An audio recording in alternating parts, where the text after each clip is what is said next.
are welcome to the bottom line Liberia. Through trials and tribulations, you have prevailed. Your spirit is unbreakable, never derailed. With a rich heritage and culture and grace, Liberia, you are the land we embrace. You are welcome to the bottom line Liberia. Good evening, a beautiful Tuesday evening. Today, the 16th of September 2025. Gradually moving. And it's a beautiful evening here from my end with a little bit of rainy, shower, dewy, not cold, mild, but yes, it's not good when it comes to the weather. But let me say welcome to my colleague Paul, the Lord Chiruple. I guess where Paul is, the weather is a bit different because I know the UK. Paul, welcome. Are you staying in the UK? Yes, indeed. Good evening, Linford, and good evening to our viewers. Well, the Lord Chilope is in the UK, the friend of King Charles. Where would he be at the time? If you see me like this, all again, all that is telling you that the winter weather is just around the corner and just waiting to strike. So, yes, the cold weather is creeping in. We get a little bit of sunshine, and then because it's what we're going into autumn now, so it's been raining. It's also been freezing cold. I mean, yesterday we had to put heating on to warm up the house. So it's just to tell you that, yeah, we're back to the 9 months of cold weather, man. No doubt about it. Yeah, it's Well, going to be back. Yeah. yeah, that's it. That's it. And that we don't complain about it. When they talk about it, we're not complaining because that's part of us. And but Paul, I don't know if you do you imagine that we have a year without winter? How does it? What do you think it will look like in Europe? Oh, well, the thing is with that, I'll tell you, with no winter and then when it's extremely hot, I think these people will be happy. Because just imagine 3 months of sunshine when one day extremely hot, they completely naked themselves in the park to say they want to look like we Africans. So tell me, 6 months, good weather without any cold.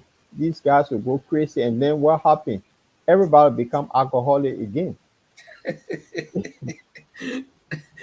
Well, that's a diversity, and I think, but I believe if there is no winter, if it is in summer for 6 months, I mean, no winter, nothing. It will be terrible because I mean, people will start missing it.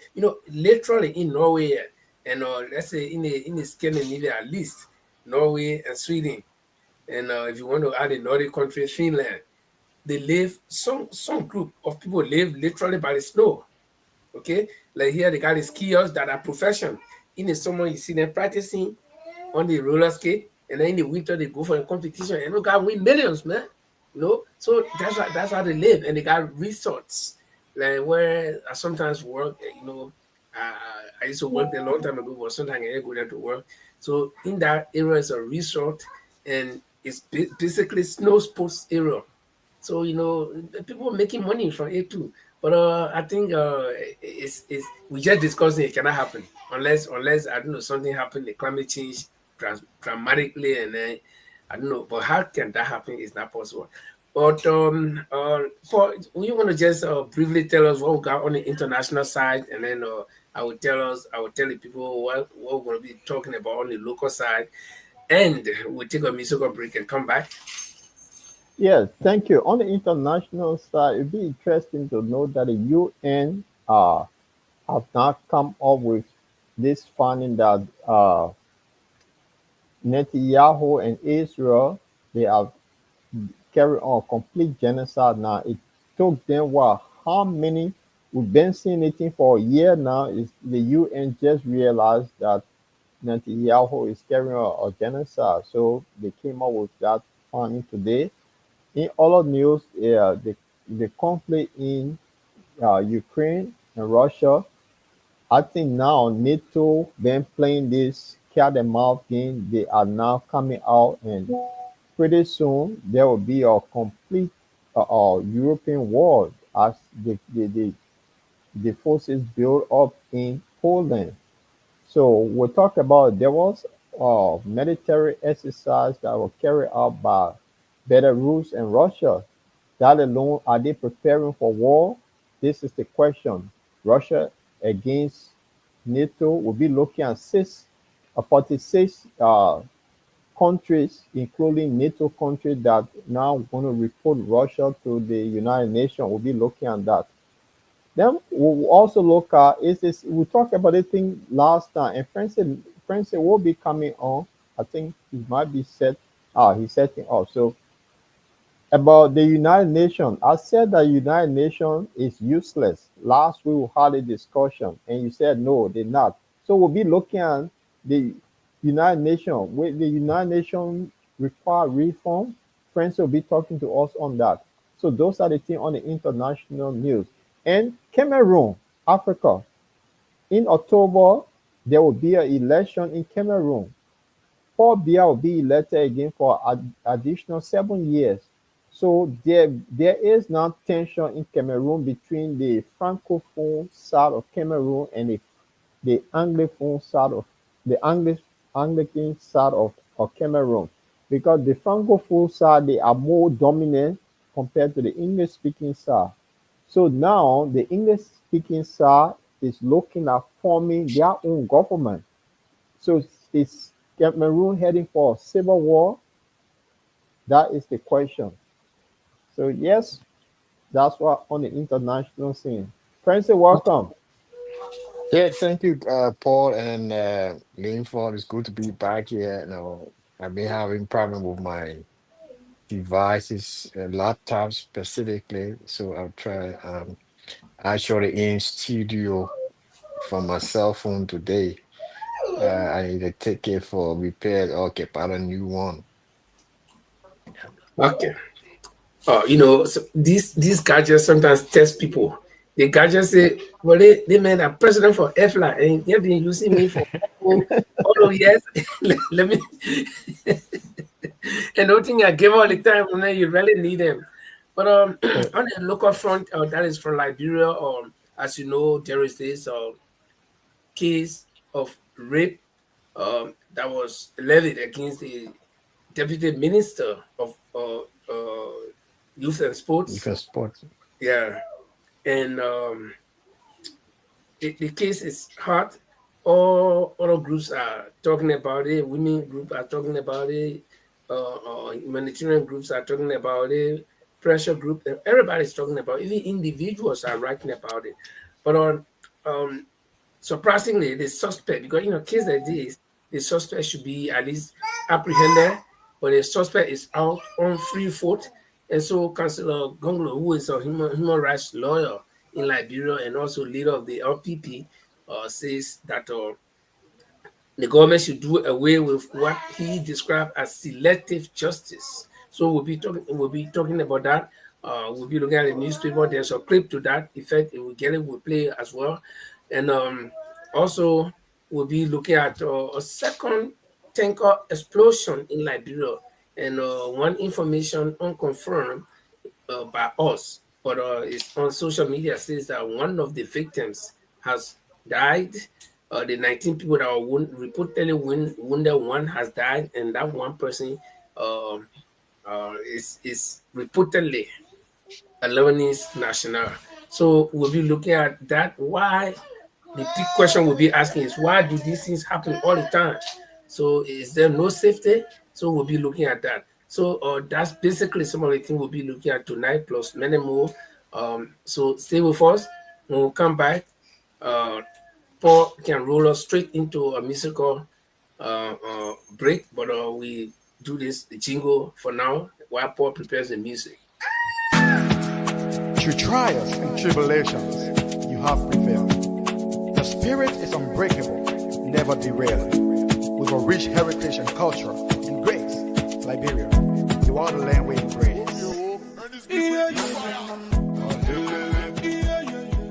You are welcome to the Bottom Line Liberia.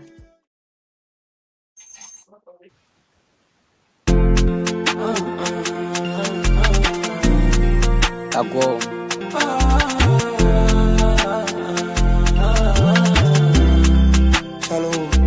I not see plenty thing with my eyeball. I swear I feel passing more pressure. If you let cause me for not to judgment day, can't put so on my skin. I know when you in no fool is a big display. My king just a heaven for my one, let it to you on I hate too. So to my low, if you tired, put it down. Down what us up. To my low, if you tired, put it down. Down what us up. To my low, if you tired, put it down. Down what us up. To my low, if you tired, put it down. Down what us up. To my low, if you tired, put it down. Down what us up. To my low, if you tired, put it down. Down what us up. To my low, if you tired, put it down. Down what us up. To my low, if you tired, put it down. Down what us up. To my low, if you tired, put it down. Sitting there, they just want me to do it and worry. But my blessing bring un se capeo. I say my blessing para sole, sole, sole, sole. I don't go, I don't go, I don't come with morale. Blessing rising, let us say I go out. Children running to jealous, say I know how. Let us say I know how. You tell my Lord, you told my Lord that you will get open more. You tell my Lord, you told my Lord that you will get open. I say you tell my Lord, you told my Lord that you will get open more. You tell my Lord, you told my Lord that you will get open. If you tired, put it down. Down what us up. To my Lord, if you tired, put it down. Down what us up. To my Lord, if you tired, put it down. Down what us up. To my Lord, if you tired, put it down. Down what us up. To my Lord, if you tired, put it down. Down what us up. To my Lord, if you tired, put it down. Down what us up. To my low, if you tired, put it down. Down what us up. To my low, if you tired, put it down. Down what us up. To my low, if you tired, put it down.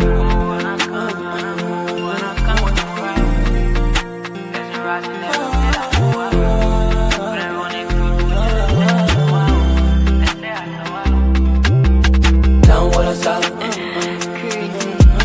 Down what us up. Down what us up. Down what us up.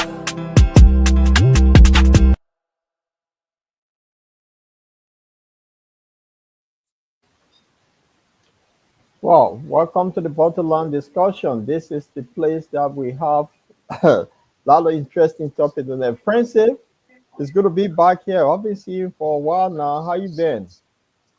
Yeah, I've been good, man. I have problem with my hands too. I did a surgery yesterday, a minor surgery. Oh, Yeah, so but all is well, all is good, no, we give God the glory. We among the living, despite the challenges of life. It's been why I've been following the show. The last time I was on, my gadget just no laptop just went off like that. I couldn't come back on. Yeah, but yeah, you guys have been doing well, keeping the program up, putting the foot, and I must commend you guys for for the continuous efforts and the commitment is to ensure that our audience getting fair and balanced news, from us. Yeah. So otherwise, how have you been? yeah, I've been good, my brother, and it's good to be among the living. That's what I always say. Also, it's good to be in paradise because when one dies, there's you don't know where you're heading. So, but I think F is paradise, and so it's going to be among the living, as you said. So, and to our audience, just want to say welcome back to the bottom line. Can you help us to share the show? Will be interesting. Friends, talk to us about the United Nations. You- what I said last week that United Nations is a useless organization, and the fact is, what makes them useless is I laid the premise last week, and I will say this again. You have three countries from Europe are permanent member of the Security Council. You get British, the British, Britain, France, and Russia. Three in Europe. Any of the three can veto action and it wouldn't pass. You get one in Asia, China, America, North America, one. Africa, nothing. So South America, nothing. Is this organization really mean business because people think something will happen? It meant to bring nations together to resolve problems. But one Jack 79 in America will say, no, we're not going by this line, a blockade, it won't happen. What is the purpose of we having United Nations? Look, I mean, the Global Committee of Nations have decided, look, that the the current composition of United Nations, especially Security Council, uh, it has become very, very unnerving for those guys that uh, when the General Assembly take a stand, it has to go to Security Council, and Security Council will vote. Then, as you stated directly, one country we just veto it, and because it's being polarized, the politics and external interest as well has actually diminished the essence of the Security Council. So, uh, of late, the countries that think that the United Nations, especially the General Assembly, it's a form fair where people that go, make speeches without any meaning. Some people think it's a waste of time.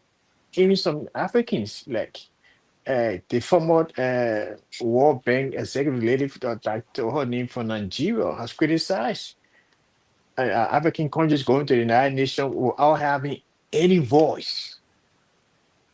So the country, I guess countries like India, Brazil, and other countries, they're forming a bloc now. Look, we cannot sit down when we have issues that's supposed to be pressing, and because one party, specifically America and Russia, has an interest and they want to pay back, they just go and veto. So the structure of the Security Council of 1945, and before the general before it came in, then the 1967 addition of these guys, it does not reflect the realities of the world. So the Secretary General now has proposed a restructuring or probably or revisiting the numbers, the role of the Security Council, especially the vetoing act, and he has uh, gathered the questions, the agreement of other countries. So it's going to be interesting this year to follow the GAA, and see what will come out because it's useless. Like that's, for example, the ongoing genocide in the annihilation of the people of Palestine in the Gaza. America over there jump and say no. Israel is not, if the Security Council or the United Nations body come up with a sanction against Israel, no, that jumper. What's the common good of it? So it's about time now that the Security Council need to be revisited, and the composition and the powers that they have, it should be spread across. So, I mean, continent, Africa, we don't have nobody there. Asia, as you said, South America do not. Brazil is a powerful country. Argentina, these are powerful South American countries, South African countries, South American countries rather. Why they can't have a slot in the Security Council, and it should be depoliticized. So yeah, so the current UN Secretary General is very frustrated, but he has a tie with the workings of the Security Council members. Yeah, Francis, you're right. I mean, when the League of Nations was founded, what happened? Liberia and Ethiopia were the two nations in Africa that were part of that group. Why is it Ethiopia or Liberia at the time? They also were founding members of the UN, those two countries, none is represented there. I said, oh, let one of these countries be so Africa can have a share. But they didn't do it. So every time something happens, they'll veto it. And another thing is, you talk about the genocide in, in, in, in Gaza. That genocide, the whole world knows it's genocide going on. Today is when the useless UN came out to say they not agree it's a genocide. South Africa told the Israel to quote at the war crime court, and Yeah, Netanyahu, the ICJ. yeah, and Netanyahu is wanted for committing war crime. So their useless UN is sitting down. They say today now it's genocide. But listen, though, listen, they're seeing. You gotta be careful what he's saying. They see is genocide based upon the definition of the Polish guy after the Holocaust, the Polish Jewish guy definition. I listened to the two people today no, on YouTube. This guy from the two guys from the UN Human Rights Commission, one from the guy from Australia and the other lady that she was on the genocide case, so on one of the judges for the case in Rwanda. They say their uh, agreement now on the case of genocide is contextual. It based on the definition of genocide by that Polish guy, the Polish Jewish guy after the Holocaust. Mhm. So they were quiz. I mean, put aside the definition, but these people, the people of Gaza have nowhere to go. They have been persecuted by the Israelis. Israelis tell them to go to safe haven, they kill them. I mean, so yeah, so they are not 100% show that they don't want to, not that they're 100% sure, but they don't want to be 100% specific, say that's a general genocide, but they're trying to be very theoretical, contextual in their definition. And that's why the people are mad with it and say, "Look, genocide is genocide." And You know, because it's Israel. mhm. When it's Israel, you have to be you got to tone it fine. You can't Trying to say it's window dress genocide. it, yeah. Yeah, you Trying to got to window. put salt. Yeah, you got to put all sort of things around it because what? It's one country that God so blessed according to their history. No other country in the world is blessed, so they can go to Yemen and kill the prime minister and his cabinet. Is cool with the West. They can go to how they call it, Syria and bomb and take part. They go to Lebanon and do what they want to do. Now they're going to do. They want to and Qatar. Look what they did.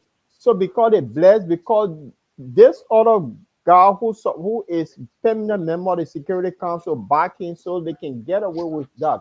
So this is what I'm saying. The United Nations.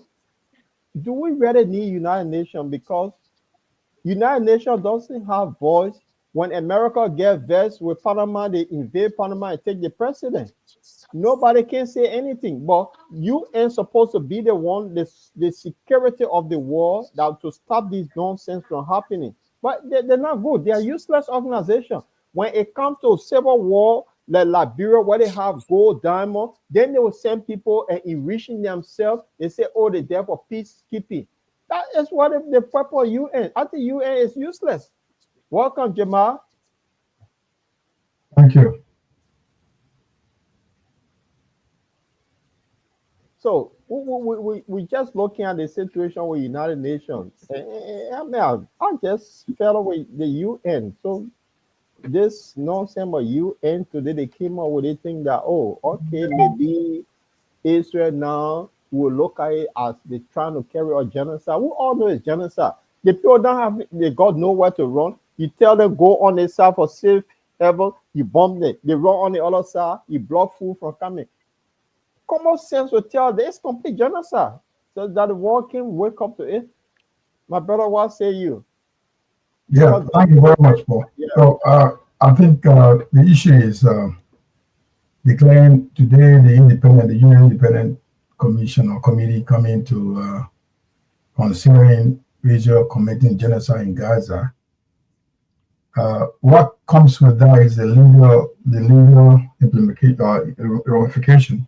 Like when the South African government, they have to go to court. The South African government put forward that they need to go to court for genocide. So the question is whether you will arrange it before the court, the International Court of Justice. So that's the question. Not only declaring that they are committing genocide, whether they do it before the court. That's a big question.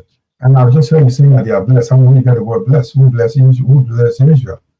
I don't know where you have to define that word for me. That sounds to me relative. Because they are blessed nation. Why they are blessed? Because somebody is supporting them and committing these atrocities around the world, and could not consider as blessed.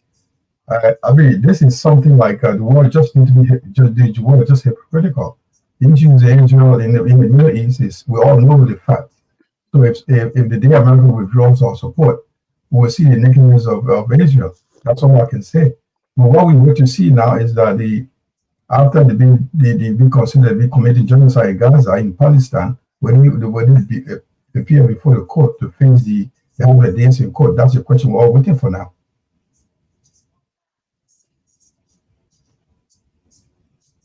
For a minute, Padre, welcome, and Linfa, I want you to chime on to this so-called thing that the United Nations came up with. I think it's belated. What say you, Padre? The UN, I think they are useless organization. They're just there to enriching themselves. Where civil war in the third world country that have mineral resources. That's how I see the UN. You will up, Padre, or the name can allow you for the flow. Yeah, but Paul, for God in heaven's sake, do you believe that anything will come out of it? But that's why I say the useless. Or we just want to be talking about it. Because for me, I got nothing to say about this thing here because I know at the end of the day, nothing absolutely going to be done. So for that reason, I got nothing to say. When we get to Liberia's topics, I think I will make some comment there. Maybe our work can be heard there and some action can be taken. But what we're talking about right now, just a brief.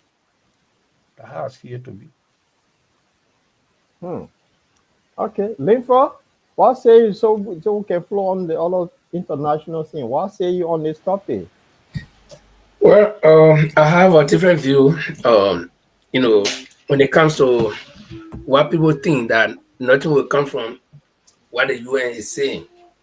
The United Nations, in as much as we consider it to be a toothless bulldog, they are the world body, world security, world police. And the United Nations, though it is being controlled to a larger extent by the United States, which is backing Israel in all of its genocide. But there are also other countries that are members of the UN, especially their own Security Council. Okay, you got China, you got Russia, and all those countries. So if they say if America alone is backing Israel, and the other countries say no, that cannot continue to happen. And because remember that they all got veto power, and they say it cannot this kind of atrocity cannot continue. And so we are vetoing that the UN takes a very strong stand. I think something will happen. You see, I believe that the UN, or not all of the members of the Security Council that are the major decision makers, will be backing Israel. So I'm keeping my fingers crossed that the other countries will take a different stance on what America is doing. And you see, I think there's somebody said it's been overdue. It's a long time. Everybody expected this to happen, but I think the UN will also, exhausting all other means, backdoor, or behind curtains to try to settle this thing amicably. But since it's not working, I think that's when they came up with this decision that they got to do something. So let's give them the opportunity, the chance. Let's see what's going to happen. We shouldn't just erase them totally and say, well, they can't do anything. So that's how I see it. Linfa, let me just chime in a little bit. Look, the Security Council there were 5 members of the Security Council. uh, the council is structured in a way that once one country vote against any decision or resolution, is dead. Similarly, it's the same Mhm. thing the stupid NATO people follow too. And NATO says one person is not, and one person vetoes anything in NATO. I mean, we got all the countries in NATO. And one country say, Paul is not joining NATO, you're not going to join. Yeah, So this 21st century, where you have 5 countries in the world determining how the global state of affairs should be run. We got Australia. The Australia is a big force in Southeast Asia, where they are. Although they support, to basically fall behind America and in the UK, but it's about time that member states are calling for, hey, we have to revisit this voting process. How you veto? We have their needs. We all can see it. yeah, One Jack and Paul said we sit down in DC or sit down there and say no. Why the other 4 members see the need to act? So trust me, after the UN will be 70 years old this yeah, week. And if nothing is done specifically with the voting process or the Security Council, that will be the end of the UN. People will find it meaningless to go there. It has no authority, to issue any kind of strong warning to any other aggressors around the world, except to small countries like Liberia and other countries, that they can actually jump on. That's been sanctioned by the America, or maybe or member of Security Council. yeah. Anyway, talking about that, how useless they are. Let's transition. You're talking about NATO and all that. We know that the genocide that is being carried out in Israel, all of these Western countries now they don't talk much, but then when it comes to NATO want to fight Russia, all of them come together with one voice. So this is the hypocrisy of the whole thing. So all of them know that massacring people in Gaza is wrong, but they don't talk. But then when it comes to the other side, they will say, "Oh no, it's in, it's in why he knew that Putin would take children during the war. This is wrong. When one little child die, oh, it's wrong. This man is doing." But then every day babies are dying in Gaza. Every day over 50 are killed. They down from starving or something or bomb. But it's okay. So we're moving on to this thing that Russia drew, according to Poland, Russia fired drone into the Polish airspace. And now we had this thing on the program last week. We talked about it. The information that those drones were captured by Ukraine, and Ukraine now want to get all the NATO countries the planet together. I would say the entire NATO planet that they received this drone, and now they want to do something. So the coalition of the waiting decided that it's time that NATO move their forces into Poland to protect Poland.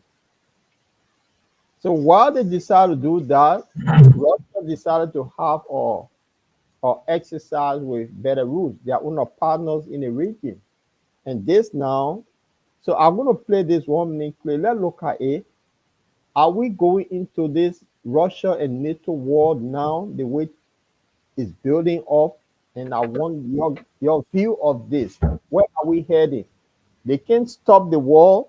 that Israel is killing one group of people, but then they all, for the 6 countries now come together, say they want to attack Russia to stop the war in Ukraine. But the 46 country could do the same thing to put pressure on Netanyahu to stop the genocide. So let me play this, and then there's another clip that the names of the countries that interesting for this war will call the names too. Holding large joint military drills with Belarus on a scale not seen in years. It comes as President Trump is threatening new sanctions, but only if NATO members stop buying Russian oil. Here's ABC's senior White House correspondent, Selena Wang. As President Trump threatens sanctions on Russia tonight, a major show of force by Vladimir Putin. For the first time in years, Russia and Belarus launching large joint military exercises. It comes as tensions are running high in Eastern Europe's skies. Romania scrambling fighter jets after a Russian drone flew through its airspace, the second incursion over a NATO country in less than a week. EU's foreign policy chief calling this another reckless escalation after Poland deployed their own fighters on Saturday over the threat of drone strikes in neighboring Ukraine. It was just days ago that more than a dozen Russian attack drones were shot down after violating Poland's airspace. Trump suggested the drone incursion could have been a mistake, but Poland insists it was deliberate. Some Republicans do too. With all deference to the president, I don't think that was a mistake. I think Putin is testing the resolve of NATO. And now Trump says he's again ready to impose tough sanctions on Russia, but only if all NATO allies agree to do the same and stop buying Russian oil. The president posting, "I am ready to go when you are. Just say when." There's very little chance that those NATO countries that are still buying oil and gas from Russia will cooperate. This is in a way a bit of an empty threat. Tonight, with Europe on edge and Ukraine launching a massive attack on a Russian oil refinery, the administration looks to confront and contain another crisis. Secretary of State Marco Rubio and Israel. Okay. Now, this is what happened. Russia said the drone did not come from Russia. So I'm going to play something about George Galloway and former U.S. Inspector General Scott.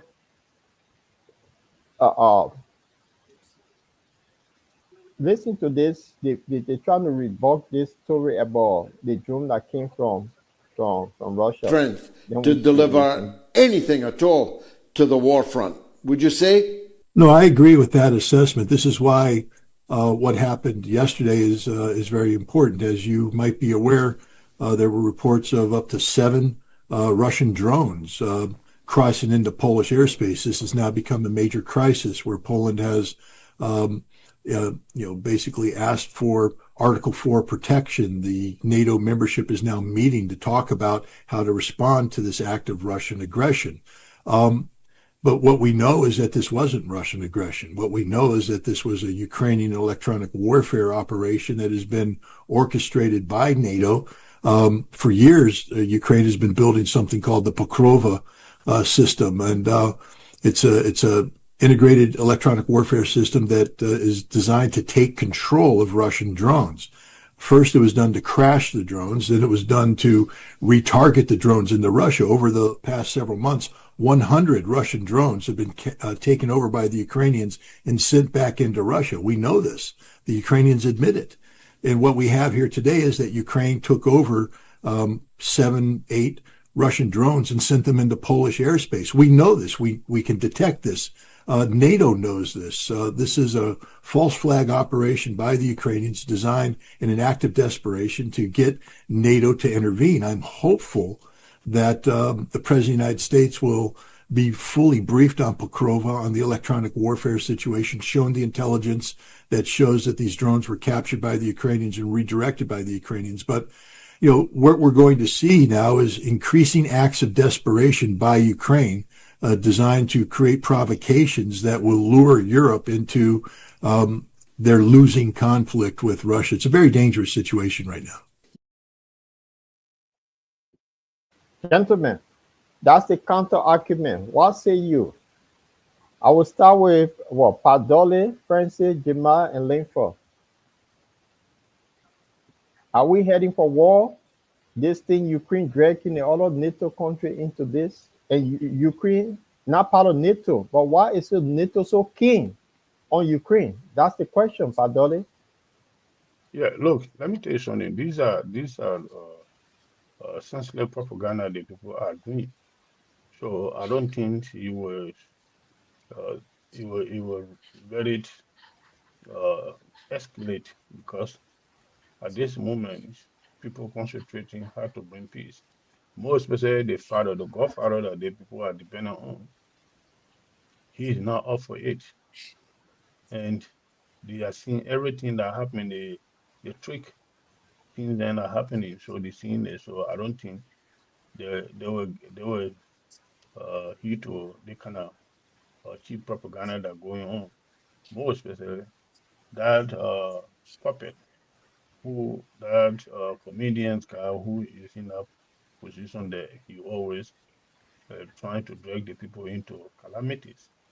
So which is I hope and people will not heed to it. And people seeing it basically. The war are not stupid. You know what is happening, the consequences of such a thing. That's what I can say. I don't think it will happen. Okay, Francis, I want to play something, and then you and Jamal and Linford can conclude. No, but quickly, just Yeah, that video you yeah, just showed. I just because of something else I want, and you explain. Okay. Yeah, so all of because these guys want to drag NATO and Europe into the war, and this is actually working. So I want to pull all together, and then you guys can conclude on it. Listen to this one here. I'd like to read a statement on behalf of the governments of Albania, Andorra, Australia, Austria, Belgium, Bosnia and Herzegovina, Bulgaria, Canada, Croatia, Cyprus, Czechia, Denmark, Estonia, Finland, France, Georgia, Greece, Germany, Hungary, Iceland, Ireland, Italy, Japan, the Republic of Korea, Latvia, Liechtenstein, Lithuania, Luxembourg, Malta, the Republic of Moldova, Monaco, Norway, the Netherlands, New Zealand, Portugal, Romania, San Marino, Slovakia, Slovenia, Spain, Sweden, Switzerland, Ukraine, the United Kingdom, the United States of America, the delegation of the European Union, and my government, Poland. We are here to express our grave concern and to draw the attention of the international community to yet another flagrant violation of international law and the Charter of the United Nations committed by the Russian Federation. Russian Federation, while attacking the territory of Ukraine on the night of September 9th, conducted 19 incursions of drone-type objects into Polish airspace. The drones, which posed a real threat to the civilian population, infrastructure, and aviation safety, were preemptively neutralized. For the first time since the beginning of Russia's full-scale invasion against Ukraine in 2022, Poland's territorial integrity and, simultaneously, NATO and EU airspace was violated on such an unprecedented and massive scale. This outrageous incident was preceded by various Russian violations of airspaces in the past. Therefore, Poland, for the first time in its history, has decided to request the convening of an emergency meeting of the UN Security Council. Acting in the spirit of preventive diplomacy, the meeting was requested because Russia's reckless actions represent not only a breach of international law, but also a destabilizing escalation that brings the entire region closer to conflict than at any time in recent years. Such a provocation is profoundly disrespectful toward the collective and tireless efforts of the international community to bring an end to the war and to restore peace and stability in accordance with international law. We thank the Republic of Korea presiding over the Council for convening this meeting. We take this opportunity to reiterate our call on the Russian Federation to immediately cease its war of aggression against Ukraine, to desist from further provocations, and to abide by the obligations enshrined in the Charter of the United Nations. Escalation cannot and will not pave the way to peace. Only adherence to the principles of sovereignty, territorial integrity, and peaceful settlement of disputes can create the conditions for just and lasting peace in Ukraine, Europe, and beyond. Thank you very much. Could you answer a question? How worried are you that this is a warning shot? It's Pamela Falk from U.S. News and World Report. It for sure constitutes the strongest provocation against any EU or NATO country so far in this conflict. And we are so happy that so many countries recognize this threat as much as Poland does. Thank you very much. Thank you. The United States no longer. Gentlemen, 46 countries in total. The reason why I want you to chime in, this 46 countries, Jamal and Francis and Linford, I want you to tie it with Gaza as well. 46 countries, NATO country and EU country, they after one, but they can't say anything about the other side. Francis, Flo, you want to say something, and then Jamal, then Linford. Just a point of correction, the countries in Europe have categorically denounced the ongoing genocide in Gaza as equally as they have denounced the war in Ukraine. The fact remains that they cannot go in. Everybody trying to save their country. Everybody looking at diplomacy to end this war or these wars. Gone are the days where people would just go in, marching in, and collecting forces to go and stop, to go and go and fight. Because these countries are everybody. I mean, by the time you go, Russia or Israel has the capabilities to attack these countries as well. But let me just go to what the first clip you said, that there will always be people on the other side that will, for some financial, they hire journalists, they hire commentators to speak against what actually happened. Ukraine has no reason to go and launch or whatever it is on Poland. Just day for yesterday, the Romanian airspace again was tested by Russia, and Russia for the initial on get-go said was a mistake. They had no intention to violate the Polish airspace. So we will sit there and criticize what the countries in Europe can do. It's not an easy thing, but all the infrastructure they put out, they have not built a defense system like America, where what do you call it? What the boy's name? Israel. Israel have built over the years. Israel have been planning this thing for years. So they have built that iron dome with America's support. So any of the countries that eventually go in there will take time or be a loss will be a loss of human casualty, and at the end of the day, I mean, they might join forces against the Russian and might join forces against the Israelis, but it will take time, and you have condemned it. They have all called it a genocide. Even Spain is calling for the suspension of Israeli Israel in all sports activities. Even the Eurovision that is upcoming, who have been protesting. So I just want to lay that point out. There will all be people who will, for some sort of reason, will be on the other side to say that what is happening is not true.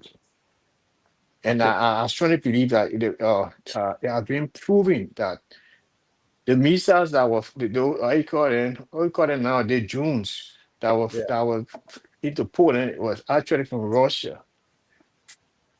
So, Jamal, you have Francie. What would be your take here? Because we know that Spain, where the country, Spain, Ireland, and another country that championed this thing about Israel have been violating the people in Gaza. I want you to what Francie just said.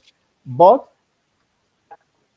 most of the European countries, including my country I live in, they have this thing. Israel have the right to defend itself. When the war started in Ukraine, Russia was banning all activity, sporting or whatever, Eurovision, everything they were taking out. But Israel will refuse. Up to now, they still partaking everything. So the reason why I'm saying, if these European countries can do that to Russia, why it's taking them 2 years to say, oh, now we've seen something, it might be genocide, because children are dying. So this allegation about drone going to Russia, because the Russian ambassador in Poland was summoned, and he asked the Polish government to show evidence. They said it flew over Ukraine. So there's a distance between the two where the drone can fly. So what say you on this thing? And then Linfa will close out, then we'll move to Liberia.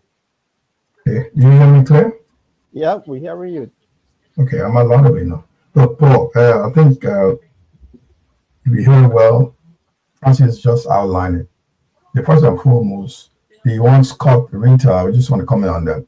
How will you take your knife and gash yourself and throw the knife away and say, somebody gashed me, and look at the evidence?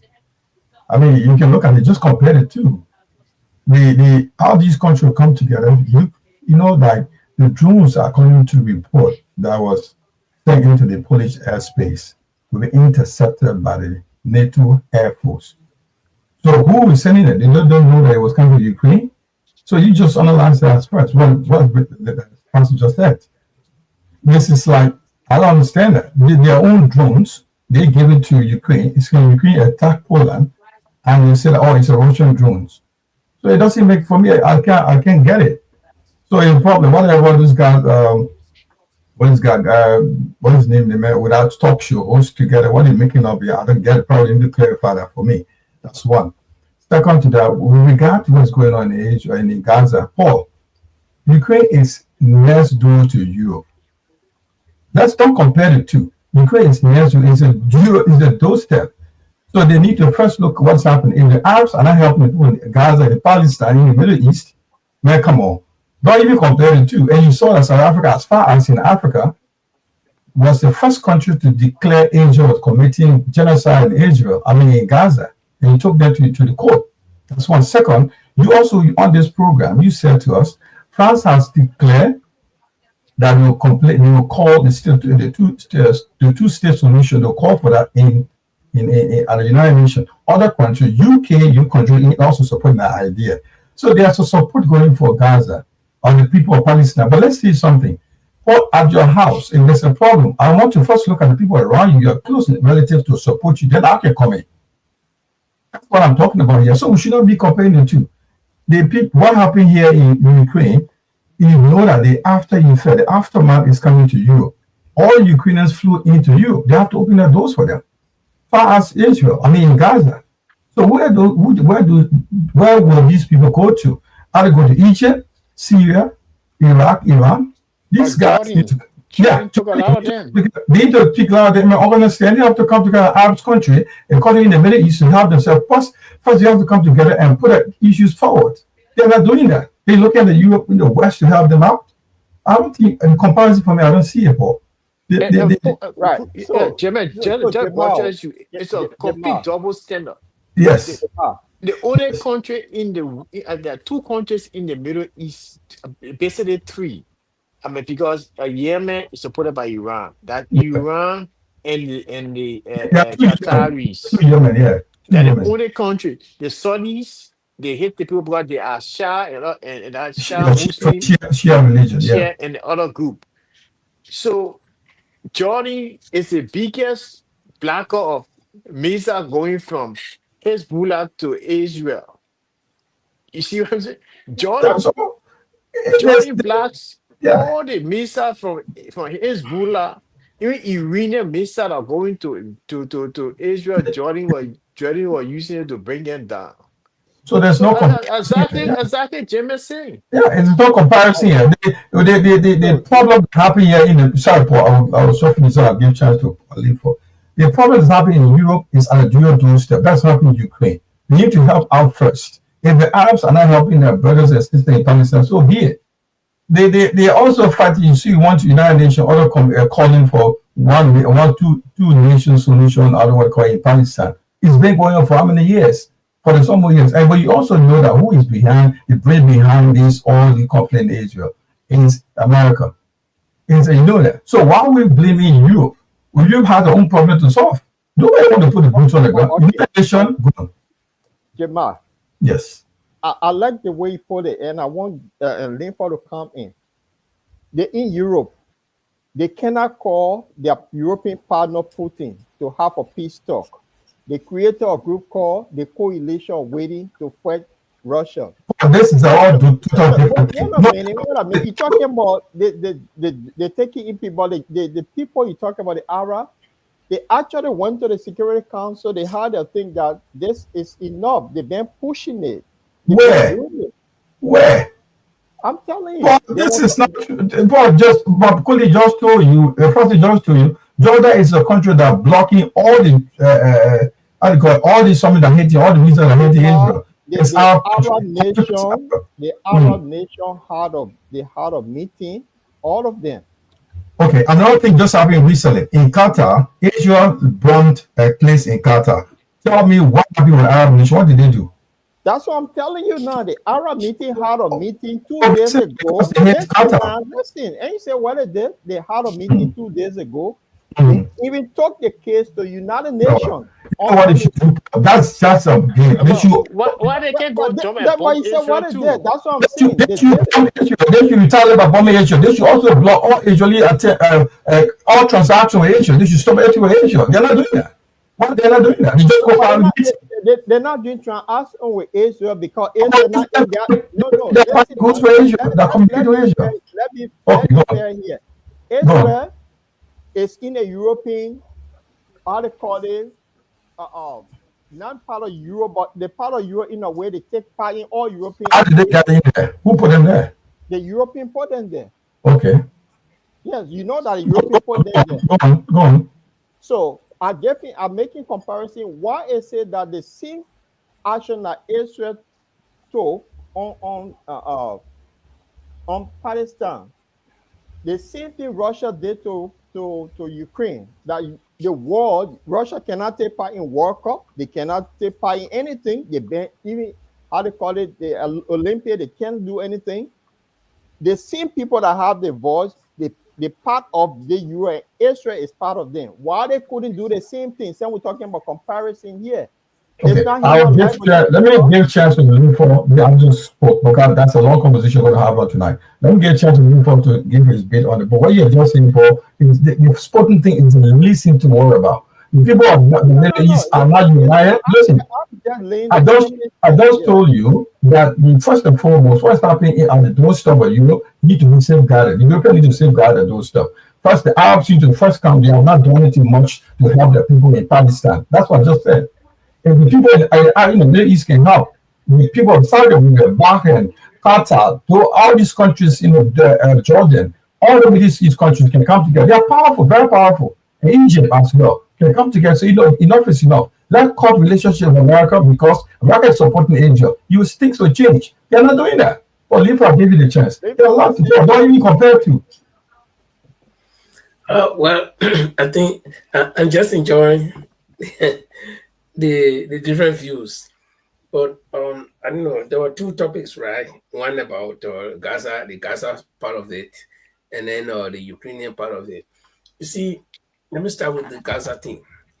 The Gaza thing is becoming embarrassing to the entire world, especially the powerful ones, that they will sit down and see genocide, the genocide that they've been talking about or talking against, for which they even got people in jail at the war at the Hague for war crimes. And they sit and look at it, and in fact, not only sitting and looking at it, but supporting it with big powers. So I think it's becoming embarrassing to the point where there's a motive for that war, that their motives are not being accomplished very easily as they thought it would be, and that the war continues with no sign of Israel drawing back. So I think this is where the UN comes from when they say, well, it's time for us to step in. And like I said before, I will not sweep them under the rug. I hope they can do something substantial for the world to see, because this is the biggest test for them.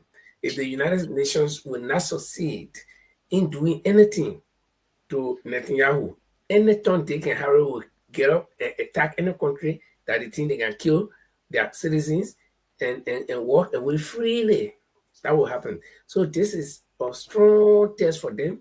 They need to put their feet down, even if they can't prosecute anybody, but let somebody be arrested and let somebody answer some questions. When it comes to our people here in Europe, look, let me tell you, sometimes I sit and watch things unfold, and I don't want to talk about it because I know it will just be fiasco. These people, what have they planned long time to do that they couldn't do, that they begin to threaten because one drone flew over Poland? What is Poland? Poland is one country, so a drone flies there. So why are they all jittering? This is fear mongering. They want to create the tension that, oh, we are powerful, NATO can get together. You don't need to make all that noise. If you know drone flew over your country and you know where it came from, follow it there. Go and do something, then we will know. But you make all the noise, you got to call press conference so who you complaining to?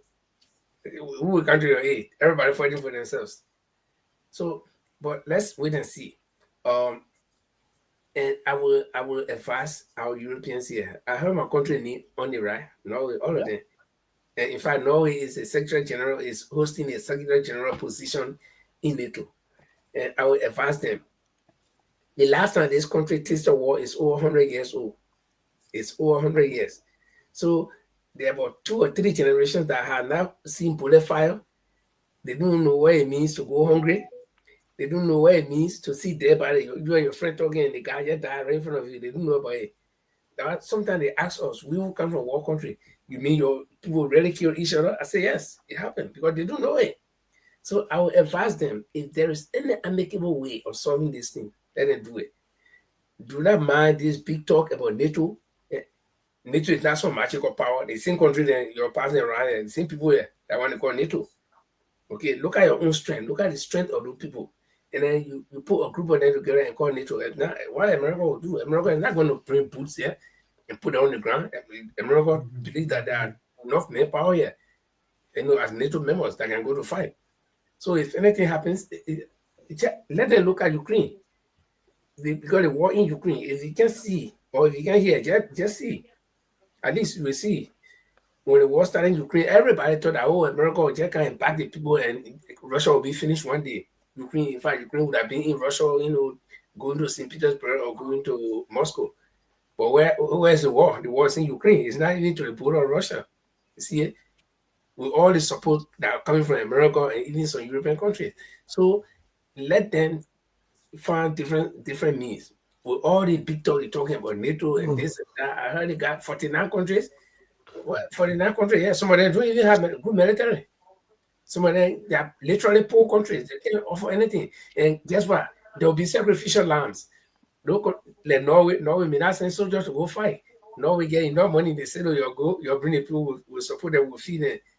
You're sending on the battle from so the poor countries, like Poland, there, like, this small Slovakia, then they didn't want to supply the net power. Why country, no BB country there, provide the ones and say, you go for it, we'll be behind, you go. But I mean, we don't hope for that. What we are hoping is that there should be no escalation. I think Russia and Ukraine are two countries. They can solve their own problems. All you need to do is mediate, but do not go there to say you're taking side. Because if you take side, if NATO go to take side, Russia too, somebody could say, well, we want to help Russia because Russia is part of the Committee of Nations. Russia is not isolated. Even North Korea, that you see that everybody think that is isolated, is not isolated. If anybody attacks North Korea get friend. Everybody got friend. Even the devil got friend. In as much as God get friend, they want to get friend. Right. North Korea, the chairman ran on the United Nations. They were chair. They were chairing. That's South Korea. No, that North Korea. And North Korea was chairing. That North Korea was chairing the meeting. Oh, okay. North Korea was chairing the meeting. Linford, all of those 46 countries, they're not all from Europe. Australia is there. Australia not in Europe. This is what I'm saying. And these guys are talking about it's in Europe backyard. This is not Australia. Australia. No. We're talking about the war. Let me finish. Japan is all part of that group as well. So these particular countries, that big nation across the world, what on earth? It wouldn't have to be the Arab to solve Arab problem, and the same people's backing Israel and everything. That's the point I made. But you say, because it's Europe. Let me finish, guys. It's because it's Europe. Europe have to protect themselves. Is Australia in Europe? No. But Japan is in Europe. Yeah, but what that guy, the president of Poland just called those names, the prime minister of Poland, or a president, he called the member states. But the states the countries in Europe that they are the ones that are actually supporting the cause in Ukraine. But Paul, let me ask you one question. I don't see your point. And Europe. Paul, let me ask you one question. This is NATO. This is NATO and Europe. That's what it said. Just scare tactics. Make all the BB just scare tactics. If they also break up or war right now, where do you think the battleground will be? It will be everywhere. And NATO not only in Europe, they're all over the place. They will not be fighting Australia, fighting Japan everywhere. It's not war. It's NATO versus what? It's NATO versus Russia. Russia have the capability of launching Australia, launching the US, and launching all NATO countries. So it will not only be in Europe, and that's what I'm saying. So the country that is involved, they said NATO. Yeah, they said NATO and Europe. That's the point. So NATO is all over the place. If you say NATO and Europe, because majority of the NATO countries are in Europe. Yes, they're in Europe. So you get Australia not in Europe, Japan not in Europe. Will be the battleground. Here will be the battleground. Yes, and other places will be part of it too. Because you mentioned something, the other people get alliance too. What can we transition to Liberia? We'll go to Liberia. We'll still got time. We'll still go to Liberia. Everybody's saying we are all in the Committee of Nations. What affects in Liberia affects us here, and what affects those. So, look, let's take an example. Country that's like Turkey. Turkey is part of NATO. For the years, Turkey conditions were to build its military. It has one of the sophisticated military system, better than the UK, better than the France, because there were the conditions before any country joined NATO. Turkey will tell them no, and they wanted the air defense system to be built. What they're building is the social infrastructure. The political infrastructure, though he's a dictator. So all the other countries are causing noise. Now they have come to their senses to build the air defense system, the army, Norway, Sweden. So they will there talk, but they will never, never, ever go on the ground. They will not even attempt. They will I'm supply the telling you, weapons. no, let me tell They will you, supply weapons because we are not. Norway has contributed that decided to give 5% of the GDP. Sweden has decided to do something now with building air defense system. So we can't do anything. It's just about negotiations, and then that's it. Nobody gonna put boots on the ground to fight. Nobody put no, boots they on. just making no, but that's what I Let, asked the let, let, question let, first. let, let What they wanted transition. to do ever since, or what they Yeah. want to do now that they couldn't do ever since. Now that one drone Yeah. flew over Poland, so they started to make noise. No, they were not doing anything. And the thing, and the thing, they want to make Russia afraid, by coming in and they call it normal P. I mean, some other country don't know that, right here. We know that. And we don't And, want anything you know, here. Linford, you're right. And when they said they call it normal that the next day Russia and Belarus decided to do their military exercise, say, you come. Let's move. Jamal and Linford, it's over to Okay. you guys. You're the transition. Okay, so on the local front, first we'll look at this news. Do you guys remember in 2024, or right after President Bouaga took office, or I think he had not even taken office, huh? There was a tanker explosion in Tototabon County. This tanker was supposed to be carrying gasoline, and it had accident, and people went there and decided to loot the product on the car, and you know I don't know if I can make this picture big. I think that's how big it can be. So, and that thing exploded, and a lot of people died. We saw that. That was very disastrous. And now again, there is another tanker explosion. This time, it is from the factory, and this company is called the MRRA. I don't know, Mira. I don't know what it stands for, but the D meaning I think oxygen, and they said they are at their facilities. Some tankers blew up, and you can see just at the picture is not two people. You can see wounded people. There's a guy right here. The neck is wounded, all the skin moving, and another one here, laceration. And so the question here is, and by way of information, just before we came on the show, I saw another information that I cannot independently confirm, or the borderline Liberia cannot independently confirm that one of those wounded in this incident, there were about 19 of them, one had passed away, and according to that unconfirmed report, that person is a Lebanese national. So it wasn't only Liberians working there. In fact, I think this explosion happened right in the building. So the question is, what is the safety level of some of those factories that are operating in our country? Whether it's they dealing with explosives like this, or they just dealing with ordinary thing like even the beer factory and all those places, because some of those places they got some hazardous stuff. So the question is, what is the safety level? What is our authorities doing to actually set standards? Because uh, those of us in dangerous what you call that? Let me just take down this thing. Those of us in dangerous profession like the maritime area, before you even put a boat, small boat on the sea, that boat must have met certain standards. Because if anything is happening on the sea, there is no ground there to say, okay, you'll put some of the people down, or you'll put the people low down so we can try to know it's not a car. You say, oh, the car falling, your black will rock or something. No. So safety is number one priority in the maritime world. Safety is number one priority. And so my question here is, guys, do you think we have safety standards put in place at some of those concession areas, not only factories but concession areas and other places? Do you think so?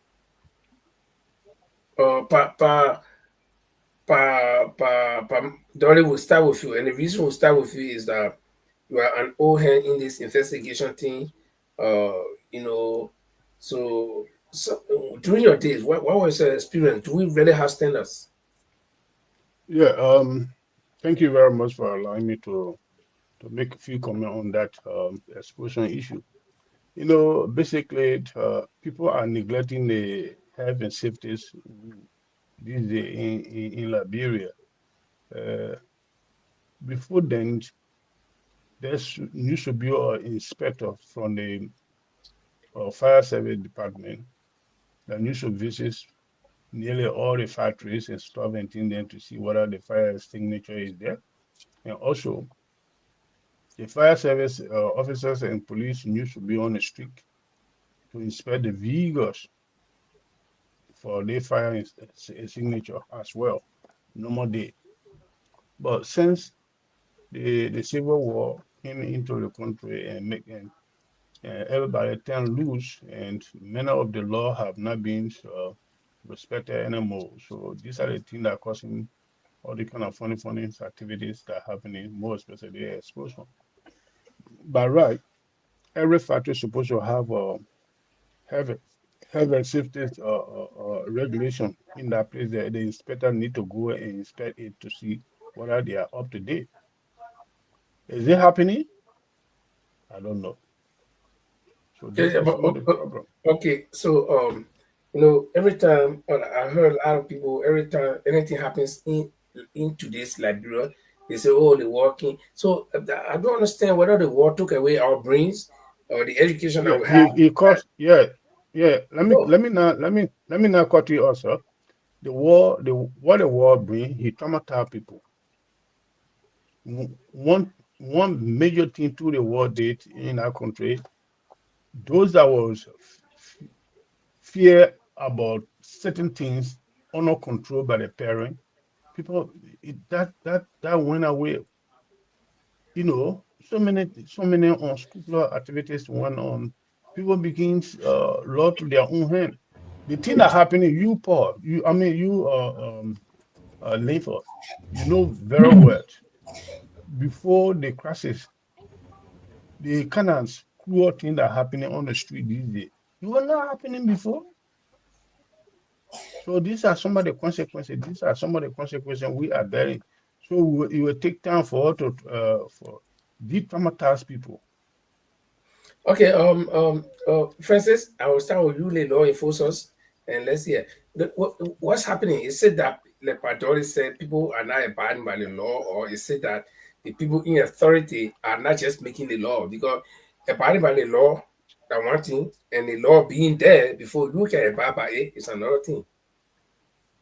Linfo, I'd see it from a different perspective. Mhm. Look, it's not every day that we see the explosions going on in Liberia. These things happen, in factory industrial areas where we live. I mean, no, I mean, you watch BBC or CNN, there was explosions in other countries, especially, Even in Chernobyl. yeah, so these things happen. But what I would say is that it's unfortunate. We need to be more careful. We need to be more robust in terms of ensuring that all these safety standards are met and they are actualized, practice, and also to prevent future occurrence. But these things happen. I mean, and I don't think it's a big deal. We our newspapers and other people carry, although it's a loss of life. But hey, I mean, these are common thing. I mean, not every day plane crash, but once it, so it does not mean that people should not put in safety standards or probably improve the safety standards in these various industrial areas or companies, so I see it, so I don't think, I mean, that's a big news, it will happen every other day and people know it's fine. Yeah, we'll talk about it, but hey, Okay, no. Jima, what do you think? Are we not abiding, or is the laws are not there, or no safety measure in place? Okay. Uh, Guys, listen. This thing is like 2023. The tanker exploded in 2070, died. Now 2015 at the airport, at the Freeport, another explosion. So what this happens, they give us the government and other public agencies or whatever require. There are safety measures to be in place. Like Francis said, these things it's going to happen. It's something that need to happen. So what do you do? There are certain things you need to do: regular equipment inspections, safety training, emergency response system. Every country need to do. And one watches like a budget in terms of investing in these things. With the industrial side, these things need to be key, priority one. Where you also have to do safety education, health and safety education for the public. In case these things happen, what do you need to do? If the government is not equipped, financially equipped, financially capable, or they're not equipped enough, with industrial skills, whatever, to take care of these things with relation to companies or private companies, we are in big trouble. So the government need to be more forceful to make sure these things will not reoccur, to prevent them if they do happen. How do you put prevention measure into play? This should be our key concern. If something is something in the way, something to happen, we should expect it's an accident. It will happen. Every company should have health and safety as priority number one, more especially industrial side. Freeport of Liberia, this happened at Freeport. It could go more, it could go higher than this, it could go more disastrous. Then what do you do with Freeport? I think it got under control. But the government need to every industrial site, Freeport should be the number one place that will take health and safety as priority number one. So those three things I just said, I mentioned about regular equipment inspection, also looking at the safety measures, training for staff and the public that come around visitors, and emergency response system. How do you take care of these things? It will happen. We should be prepared for it. Nigeria is one of the countries in Africa that always have this explosion. What happened when these tanks explode? People run to collect these what kerosene or gas and whatever. At the end of the day, it got even worse than what we think. So we need, as a small country like Liberia, the government need to look at these things if they want to look at the safety, health and safety of every citizen. So it's a accident in the waiting. So every company should take that as a responsibility. Priority number one, no go area. That will be my point of this, because we don't want a reoccurrence, or we lose. We don't have many. We already lost in 2014, a lot of them in 2014. Even for the past 14 years war, so we still want to keep the little one we have. So we need to put these measures in place. Okay, Paul. Well, I think it's just a tragic accident that took place. And to be honest, if you go to Liberia, health and safety is something that is not considered. Even the vehicles on the street, that you should look at the vehicles, they're not worth being on the street. No one cares. Just last week, Monday, I spoke to somebody in Liberia. You know the place called Cllr. There's a river that passed there. The people watch the old, the diamonds. There's some material or some chemical they use for cyanide have gone into the river. They got mercury and cyanide used for the the cyanide have now gone into the cyanide have gone into the river, and the people cannot drink water. So, and this is environmental issue. I think there's a group in Liberia called the EPA that responsible for the environment.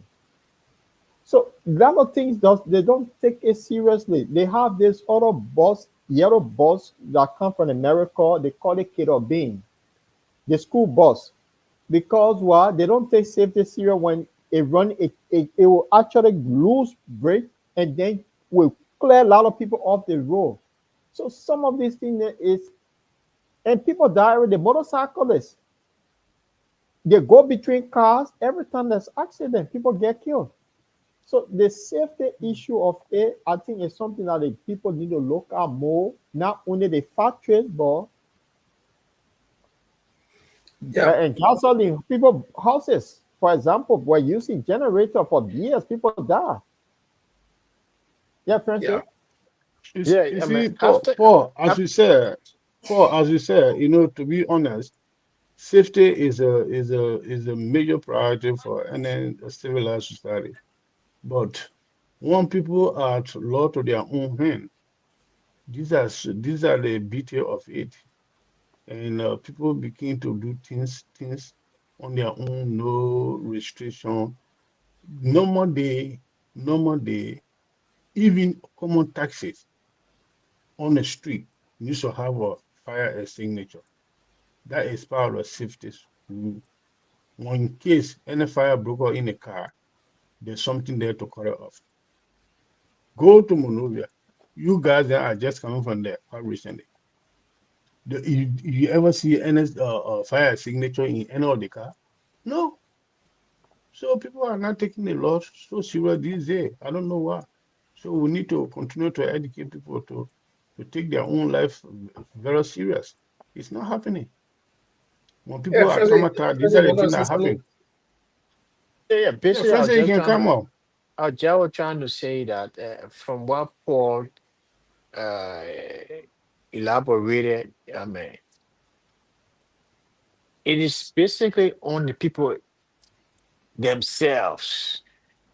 Uh, you see, think of, you know, turn over, people running there to get, free gas or free petrol, it blows up. People car accident, people go in there to go pick for pocket instead of people going to look for instead go to the poor pocket the weather and money instead of going to rescue people. So if I personally think the the the the brunt of the burden is on our people themselves. Or some of the things are avoidable, by our people themselves. I mean, in Europe, yeah, I mean, we got fire extinguisher in our cars. No. Well, we don't drive a fire extinguisher in our. We don't know. We don't. But we have been inclined to know that when you have accident, you leave the scene, you wait for the fire service to come, you rescue people, the police to move around your car. But as soon as they say accident time, people running there. So I think it basically, I mean, laws are there. Those things those structures are into place, but the people selves, they themselves are the problem. I want to believe. So Yeah. friends, let me add this on. Back when we were small, I think since Linford work with ARB, see, they used to have this program to educate people, especially those who started driving. Do not drink and drive. It was something, the educational part of it. Maybe that's what Padole is saying, say the war took away people's sense, but that constant educating part of it, that it's dangerous to see a fire break out somewhere and then you run there. Basic information like that is being said over and over. People, because people are in Liberia, people mouth dragging when they see a tanker, gas wasting, they rush them without, and some of them can be smoking as well. The fact is that you smoking, you go around gas, you will blow yourself up. So that basic understanding and how they call it, maybe information, they don't have it. So that could be another part of it. So I just And want to throw that in there. this is how I frame the question this way: whether the laws are there or the laws are not there, one, or the laws are there but people refuse to to abide by the law. And when Padori said because when they walking, it didn't take away people brain. No, they were affected of people lost all that thing. But I'm sure Padori, if you were in Liberia, even though you were pre-war person, you were born before the war, and the war met you, and the war affected you. I know you will not lose your mind because the walking. But the thing here is, Paul just struck something. There's a lack of education here. In Europe, here, they can do fire drill regularly. So that they I think some know we have done more than almost 30, 40 fire drill within 20 years, 25 years time. Every year we do the one thing here. Even they think first aid. We did first aid course just 1 week after that, where you can blow life into somebody. After that, my neighbor died right before he doorstep. The police, I was doing it. We were doing it for him. You see, so the people will teach you. And I remember Paul, you made reference to ELPC. When I was working with ELPC, we had two programs that were on. Okay, one was this family planning. If you stay remotely, so you must take down how you born your children. Do you remember that family planning? That one thing. They were educating the women. Okay, another thing was on the last thing I did before I came was polio.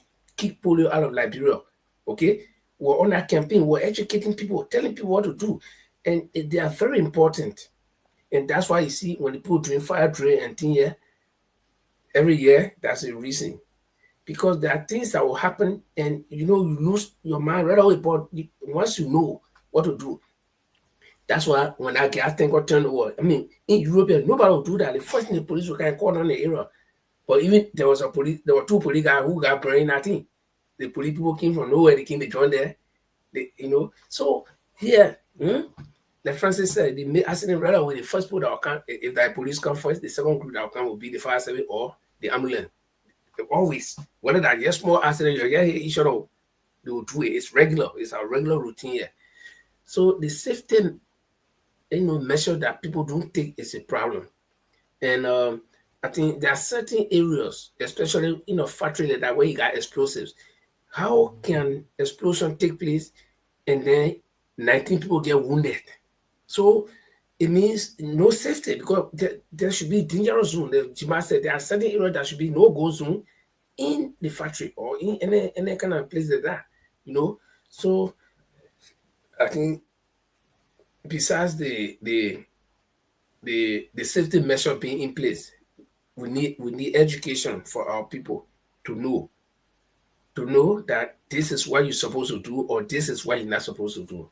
So it's tragic, like Paul said, that's a tragic event, and we hope that it cannot be repeated. But again, Francis put it rightly, these things do happen. Even in Chernobyl, right here in Eastern Europe, I think Russia or some part there, one of those Eastern European countries. Yeah, Ukraine. That thing happened. It happened there. Okay, we know it's to eat. And the reactor. Yeah, we know it's to eat mushroom. Yeah, the mushroom people know it's to eat it because of that. But certain time now they're relaxing. So we hope the authorities and the people, for your own safety, you should take care of yourself. The next thing is, somebody got something to say about it. You might want to say he muted. We can hear you, Jima. The man microphone. They went out from what side? From me. High Street. He bought it from the High Street. He's still muted.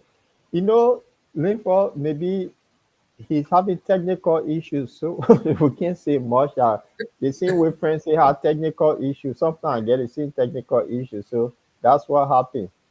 Yeah. Yeah, so we were talking about safety measure. Safety measure goes all over. Now here is a case about rape. First, I will try to see if I can put that paper on. Then from there, we will pull it. I got a video. I will roll the video. Now, if those of you in the audience, if you can read the headline here, it says what? Eliminate selective justice, in quotation, right? Gongloe on accused rapist Deputy Minister Magil. That's what Councillor Gongloe is saying. So let me put it up. So we just see the paper briefly. We got a video for that. We're gonna roll it. Okay, so we go here. And Paul, you know about this story here. We all heard it a few days ago that there was this deputy minister who was supposed to, I'm using the word supposed to because it's alleged, who was supposed to be the rapist of a 14-year-old girl. And we all sat on the same platform on Tuesday and we talked about it.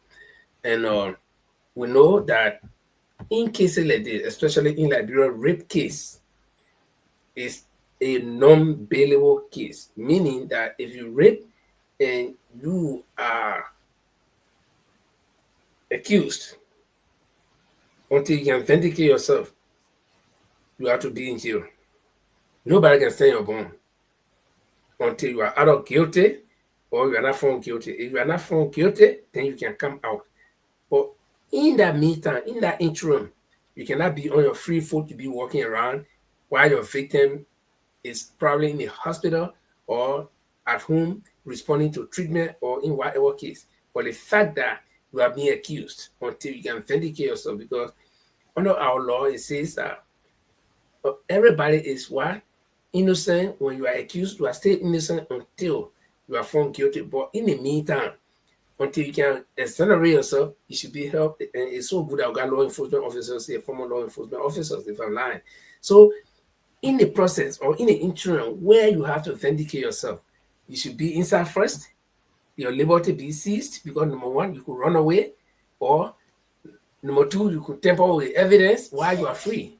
But when you are in custody, especially for cases like this, then the investigators will have enough time to gather information on you. So, guys, the situation is that Deputy, or should I say former Deputy Minister of Mange, because he's suspended, is not in jail on a crime that is non-bailable, but he's not in jail. So, Councillor Tiawan Gongloe, a human rights lawyer who is also the leader of the LPP, is saying that this man should be rearrested and until he's found not guilty, but he shouldn't be on free foot. So I don't know whether you guys want me to play the video for it, then we can discuss it. I think it'll be wise to play the video, right? Yeah. Okay. So we roll the video and then we hear what he will say. Then from what he will say, we can be discussing now. Let me see.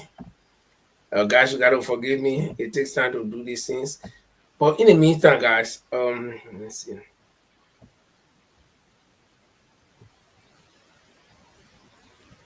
Why are you loading the video? Yeah, Jima test his mark, Jima. Are you sir, Jima? Are you okay? Okay, No, we can still roll the video though. Okay, so guys, I'll roll the video.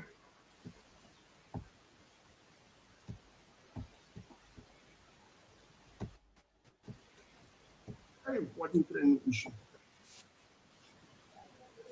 As a criminal justice expert, someone who has been a solicitor general and has been teaching criminal law for years, teaching at the police academy, I am so angry this morning to hear that Deputy Minister McGill, the man who was accused of raping a 14-year-old girl, is passing up and down the street. He should be in the police cell. That he are not being arrested. We cannot have selective justice. Article 11C of the Constitution calls for equal protection. The same way you treat people from West Point, Wine, of Vubadi in Sino, when they are accused of crime, the same way you should treat a high official of government. Why do I say so? When I was Solicitor General, and my good friend Roland Khan was senator, and the police came to me with a report, a team led by Sam Sion, chief of investigation at that time, and said, we are investigating, but Senator Roland Khan's name has featured as a co-conspirator. I said, go and arrest him. I will answer the question. They told me, oh, he's a member of the Senate. Can't we write the Senate to excuse him to be arrested? I said, no, there's nothing in the law that says so. He was immediately arrested and put at the back of the pickup, handcuffed along with other defendants. All suspects of crime must be treated the same way. What is happening now undermines the error in the arrest agenda. It undermines the rule of law. I'm calling upon the police to immediately arrest former Deputy Minister McGill. He should be former Deputy Minister. This is wrong for a man who was appointed, nominated and confirmed by the Senate to protect the young people and to carry on youth development to become a threat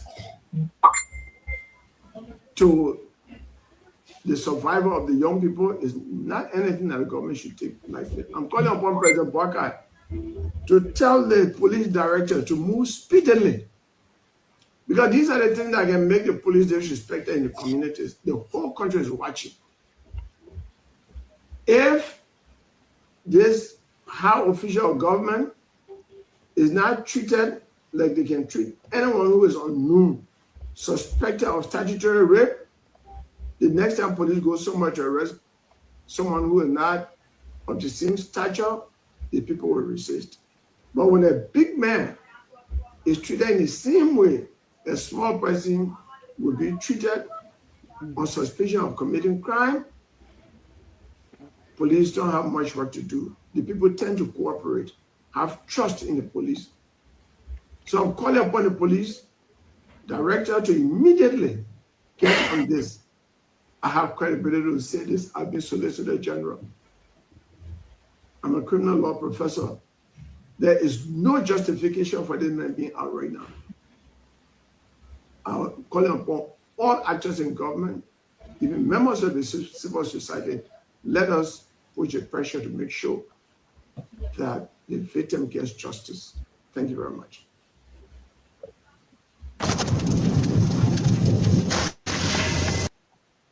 Okay, guys. So there you have it. You heard him.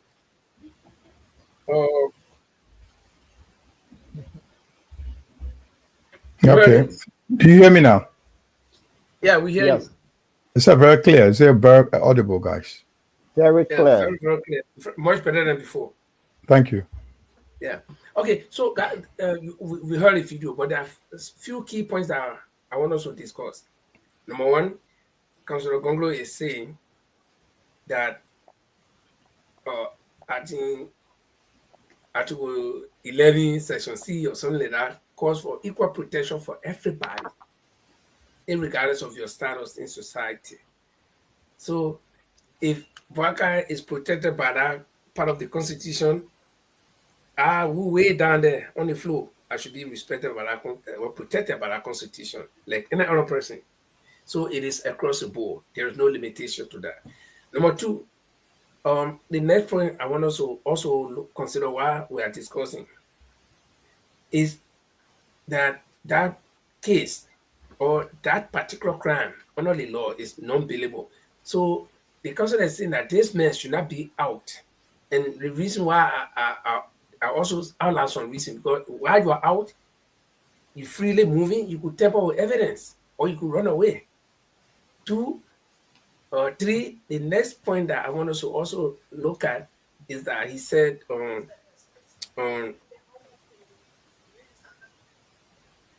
something he said, maybe one of you got it, but it just slipped my mind. Something he said that was very important for me, but we all listen to the video, so we'll be looking at the points one by one. But the first thing I want to talk about is, let me start with Francis, the law enforcement people. Francis, do you think the councillor is right that this man shouldn't be on free foot right now, and why?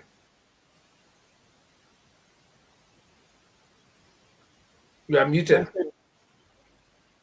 Well, looking at it from I cannot verify, but I mean from a law enforcement perspective, people have 72 hours, for actually 48 hours or 72 hours, depending upon the case. There's another version from the learned counselor, because this morning and yesterday morning, I've heard so many narratives from lawyers who said that the law has been changed because in the past, once you were accused of rape, they just will collect you and slam you in jail. Even by lie on you, they slam you in jail. So there was some reversion of the law that it gives you 48 hours while the police investigating. I'm not a lawyer, that what I've been hearing, but from lawyers on the OKFM talk show. Yesterday evening, yesterday morning, and this morning. Yeah, but this has not been happening for some low-key people who are also raped, like the guy who... They said, listen, one thing I listened to, they said, according to the police investigation, the police has a discretion on letting the person go or letting the person stay based upon the gravity of the case, a rape. Maybe the man was caught in the act. That's what I gathered from the whole investigation, from the behavior analysis on the radio station from lawyers. Either when you're caught directly in the act, you are slammed behind the bars. When you are accused, you have 48 hours while the police investigating. Then you'll be sent to the court. When you sent to the court, that when you are denied bail. You got me. You understand what I'm saying? Yeah, so we understand. There's so many versions. I would say that probably the learner concept being more political as a human rights activist. I agree. He tried to, Give order. Support base rally. So if we had the opportunity to call another lawyer, he would explain something different. So that's why I listen to all these shows in the morning, and especially Elko FM. They have different lawyers. Clarence invited lawyers from Dave's side, and people speak similar things. Lawyers or opposition lawyers, and inside up and all. So yeah, I just will leave it at that. I mean, I hope the victim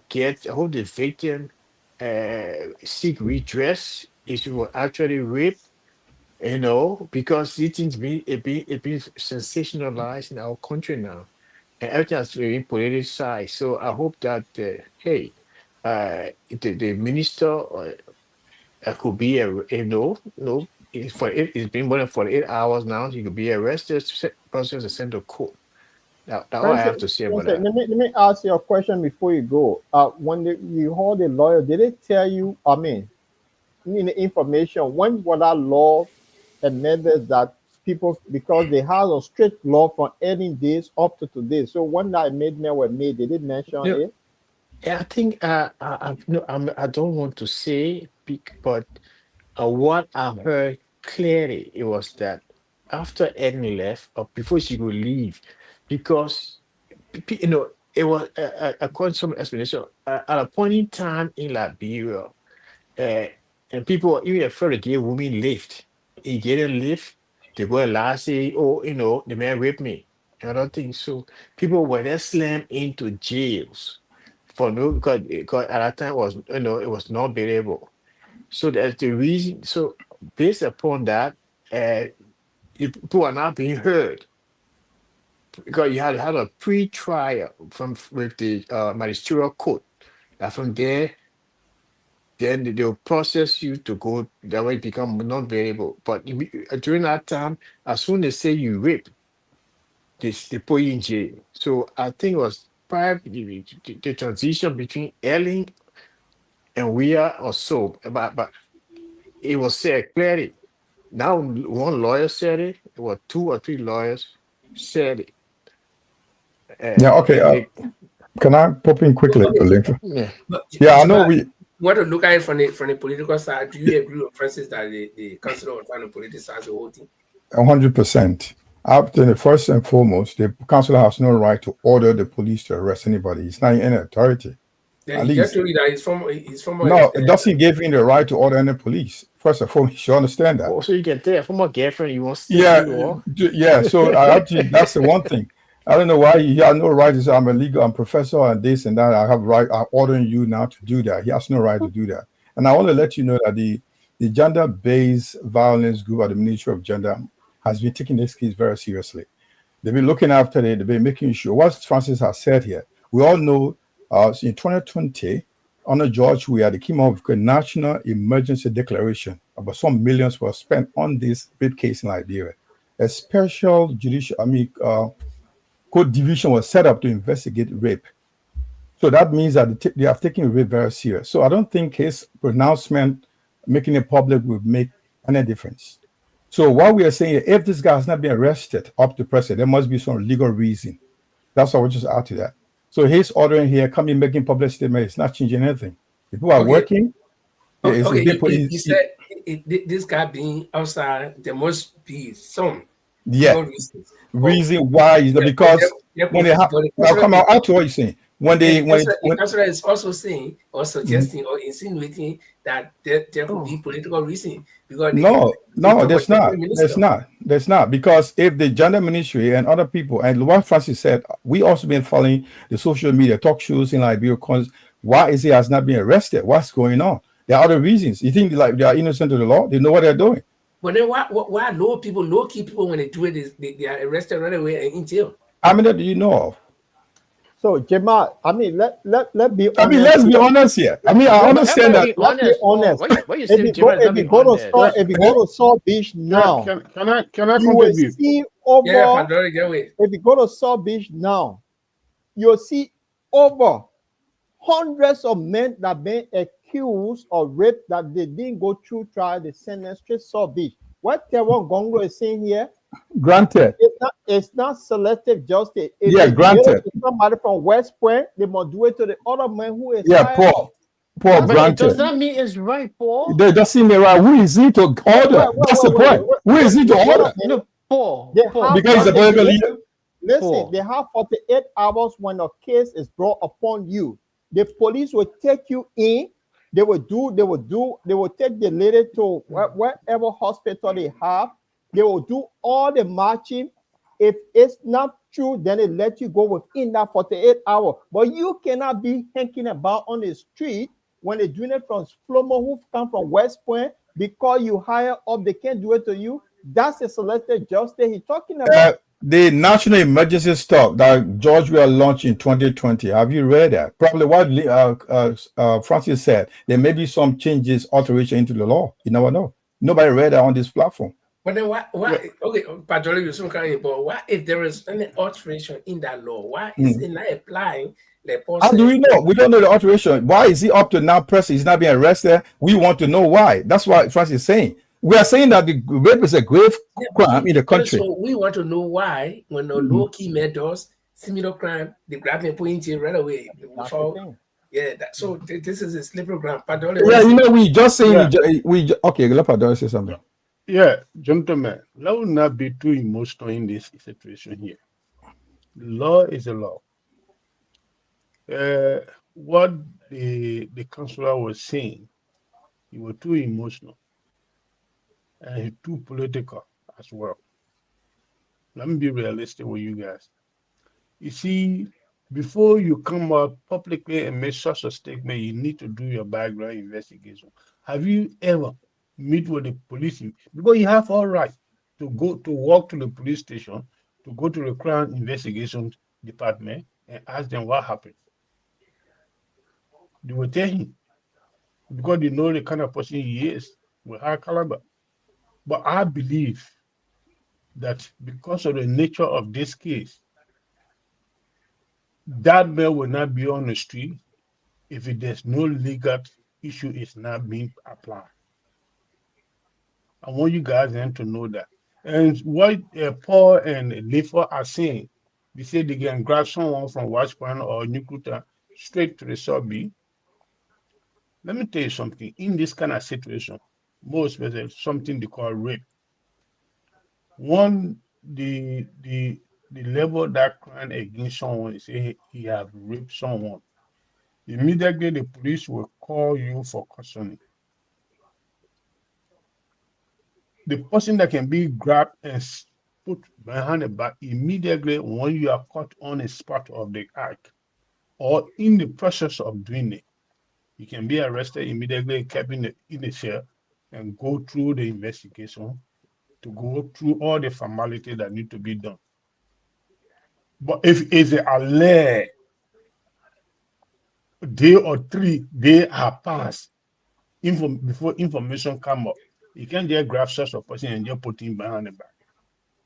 So tell me, You this can invite him. This particular case, day or 2 or 3 passed before the case came out in this particular case. It's not true. It's not true. Listen. That's what I'm saying. It's not true. Yeah, but listen to what I'm trying to say here. The little girl, according to the information, you and I are not there, but what will be here on the social media, that's what I'm telling you now. The little girl brought the matter to the parent. The fathers working in that same area as a security.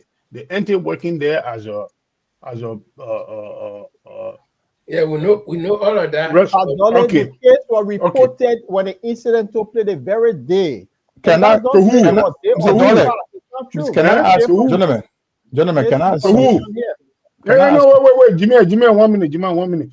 So who did report it to that same day? It was reported to the police, and then what happened on that day? The police even advised the family to take her to a particular medical center. At that center, because it was on the weekend, the center was closed, so the police advised the parents that the child should not have a bath. So it was not jail 2-3 before it was reported. It was reported on the very day. So when the suspension came about, the minister suspended David. He was not suspended. The minister asked him. The minister does not have to recruit. He said. The minister, the minister don't have right to suspend anyone that is appointed by the president. He asked for the leave of absence. That's exactly leave of absence. He asked he left. Mr. Don, let me ask him quickly if we come in. Gentlemen, the question we agree that the UK is non-billable. But the question I want to ask you guys right now, the honorable councillor came out demanding the arrest of the corporate, the alleged corporate. He said, did you speak to the police that investigated why up to present, if a contract did the rape law in Liberia, why he has not been arrested? Who? Why Councillor what's his name? Gongloe mentioned about if you did speak to the police up to present, Bill McGay has not been arrested. Said a contract did the law. Did he speak of that? No, but he spoke. he spoke, calling on the police to arrest. Come on, you're struggling to answer the question. The question here, before you come to a public statement as a councillor, a well-renowned on the law, you should have spoken to the police up to the present. Why is it that the corporate has not been arrested if he is accused of law? Why has not spoken of that? Yeah, that's the question I'm asking about. Then you come on the. What I don't understand here. Councillor Gongloe, he's still a councillor. He's in the legal system. 100%. Listen.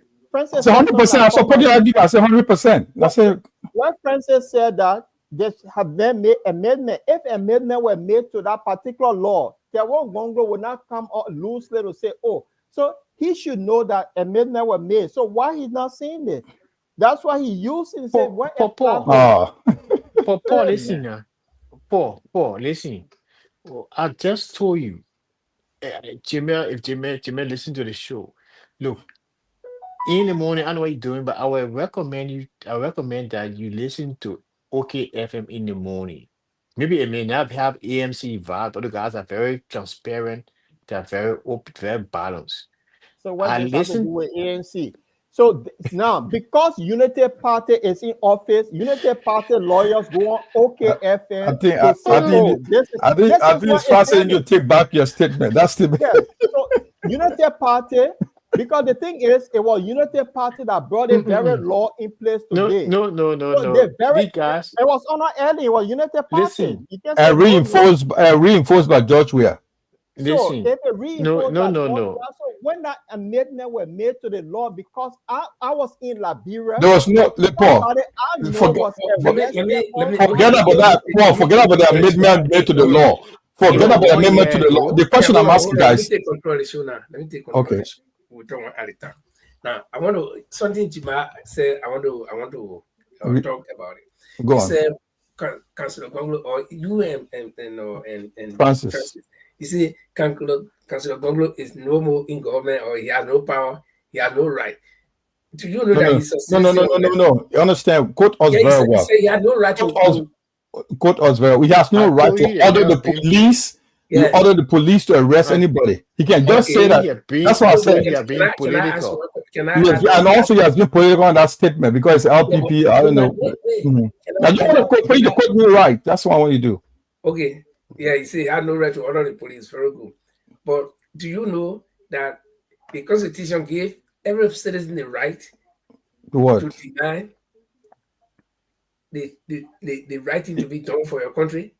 Why you think people can go protest? So that's when protesters go, they tell the president, you think I get the president to go, I get the right to go tell the president to do this? Yeah, listen. What I will say here, I told you, of course, you have right to put your grievances forward. Now it's up to the authority to do it. That's what you do. That's why you say, as a professor and also former solicitor, I order the police. Come on, man. You play this ass in the guy. Gentlemen, listen to me. Let right be the right, let wrong be the wrong. The councillor is a well-known lawyer in that country, a human rights lawyer. If he has interest in this matter, before he comes publicly to make this kind of statement, he should have first off go to the police and ask the police why this man stay on the street. That's what I said. The answer from the police, if it is not satisfactory or if it is biased, then he come publicly and make a statement. He didn't do that. Why are you people get back in this man? When a child is arrested from West Point and he sent behind bar because he now we agree, Mr. I agree with you. I agree what you're saying. But in any situation, Milo, we are category of people. When it comes to position, your life, you can't be as the common man. Granted, you need to understand that. The way they will treat you. Listen now. We all know about the senator that raped the 13-year-old girl from Grand Jada County. We know what happened. But we just ask you. We'll ask you right now that if Bill McGill allegedly raped the young lady or younger, did the councillor do his own research? Speak to the police. How far are you going with the investigation? Why the young man is not arrested? Says he's not anymore in the office. He has asking leave of absence from work. Why he's not arrested? He's still moving around. Did he do that? That's the question we're asking you. I don't think the councillor have the right to ask. The reason why they have the right to ask that you should arrest him. Listen, the councillor don't have the right to ask the police. The councillor is saying, even you. You disagree with you. Even you, Paul, you have a right to do it. Even you have a right to do it. You guys are the one police asking this thing. Yes. Chimera, let me just say one example. Let me ask a question. I want to ask all of the question here. All of you who saying that the councillor should have gone to ask the police first before he come to. What if? Maurice Dollar said that. Yeah, I also said that to myself. I said it first. Okay. Go on. So, but let me ask you, Patoli, saying chesting for you. Suppose you as a citizen or a lawyer, you saw or you heard of a suspect that is being wanted, and then you saw the suspect walking. You leave him, then you go ask the police why they're walking, or you blow alarm. First of all, my safety comes first. No, I will never stop that. He's asking me. He's asking me. Yeah, but if you are seeing suspect on the street, they're not harming you. No. How you conclude? How will you conclude that the man will not harm you? You want to address the man question? Yeah, but how you see the man want harm me? That's the man I laying said, down you're John being now. political on the show. That's the thing. Just the man being John laying down. I want to hear Patori answer whether he will let a man go because he asked the police. I mean, because he will ask the police for it, or he will blow around in there. No, listen to me. You know what happened? We call something honest. Citizen arrest can be done by any citizen. And the only way the citizen can do that arrest But when this the time the violence. council is not calling for citizen arrest. He's saying the police should arrest the man. He's blowing alarm. Listen to me. I thought you No, want but me to the say, question is look, that's correct. my job. I Correct did question. it. I did it for so many years, my friend. I'm not journalist like you. No, yeah, that's my dream about you. Okay, that's what I'm telling you. Look, When I ask ask your you straight question, question, but what straight answer? give me chance. Let me answer the question. Let me Please. bring something up before Padoli answer No, that question. no, Paul, you can't do that. Let the man talk. Let me answer the question. Let me answer the question. I want to answer. You can just If Linford said if you suspect on the street roaming around, I see the suspect. Mm-hmm. I will go to the police first, or I will just arrest the suspect. I say arrest you. I say you will allow. Bro, what do you mean by bro alarm? Bro alarm like what? The council of blowing, so the council saying they men supposed to be in jail. Why you're getting passing around free? Let the police take him. When did the councillors make this statement? 2 days ago. 2 days ago. When the crime committed? Well, I thought I told 18 about 2 days ago by your way, man. No, wait. Francis, wait, get it, mention. Give me that journalist. The question, and you asking me question. Answer the question. Yeah, because you asking me hypothetical question, then you expect me to give you chance to just come on with vague statement to me. When you put a councillor in a category that he's supposed to go ask the police for it. Yes. No. Yes, because they ask the statement he's making. Yeah, the statement he's making is not appropriate. It doesn't. It's not appropriate. Yeah, because he called himself he's an advocate for human rights lawyer. He's a human rights lawyer. I think he's a former chief prosecuting officer for the country. Mr. Dollar, to add what you're saying, I think the council should put himself forward to say, look, I want to represent a young woman in court as well. I'll do for pro bono for this case because she's a young, nobody respecting her. And I want to make sure I will check the police. Why is that making it before the councillor can go represent it? Before the councillor can go represent a lady in court, let a prisoner be. I mean, let a alleged criminal be arrested. When you put a knee Mr. Dollar, wait. When he put a knee forward, he got a right to ask the police all the necessary questions. Then they can arrest him. Oh, but he's not putting a knee forward to represent a young lady in court. Okay, gentlemen, I want to ask your question. Why is this particular guy? I'm the council at LBT. Are you guys? Sorry, go on, Mr. Paul. What you say? This particular Bill McGee, this Brian McGee, what his case particular, the whole nation is talking about it. Why? Let's forget about Tiawan Gongloe here. Then the question go to the police. RC. That question go to the police. This is the point that people are saying. You did it to everybody. When it comes to a particular person, you politicize it and refuse to take this guy. Did you go to the police and ask why they do it, and the police refuse to give you a response? Why say that? Listen, guys, the police addressed the issue today. Okay. What's the video on this? What's on the video on this? We can run the video. Police. Was there any public statement? Yeah, sure it was. I mean, it was. I listened. The police didn't make a statement. I saw it. That was yesterday. Okay. Yes. The police didn't make a statement on this. Exactly. The woman said under ACP something. Her title. She addressed the issue yesterday. She asked for tolerance. I mean, what we call that man for? I want to come on a lawyer too. What's our time? I listened to that woman yesterday. What she said? What she said? She said it been alleged, it been this, it been that. But they see particular woman in her department when they a case are being alleged that the same woman will go and grab Are somebody. you trying to tell me? 48 hours. Linford should have invited the councillor to come and be a special guest. Now the time we raise the issue about a president assassination issue. Kivadi next on Friday will be here to speak to him. I said this is a selective justice that's going on. You entitled the opinion. No, it's not entitled. But so if it was not selective justice, the whole nation will not be talking about why this guy. Yeah, is because out the nation is politicized. Until you found guilty, you have to be on a police custody for 48 Everything hours. has to be with Fortunately, I'm an opposition. You know that.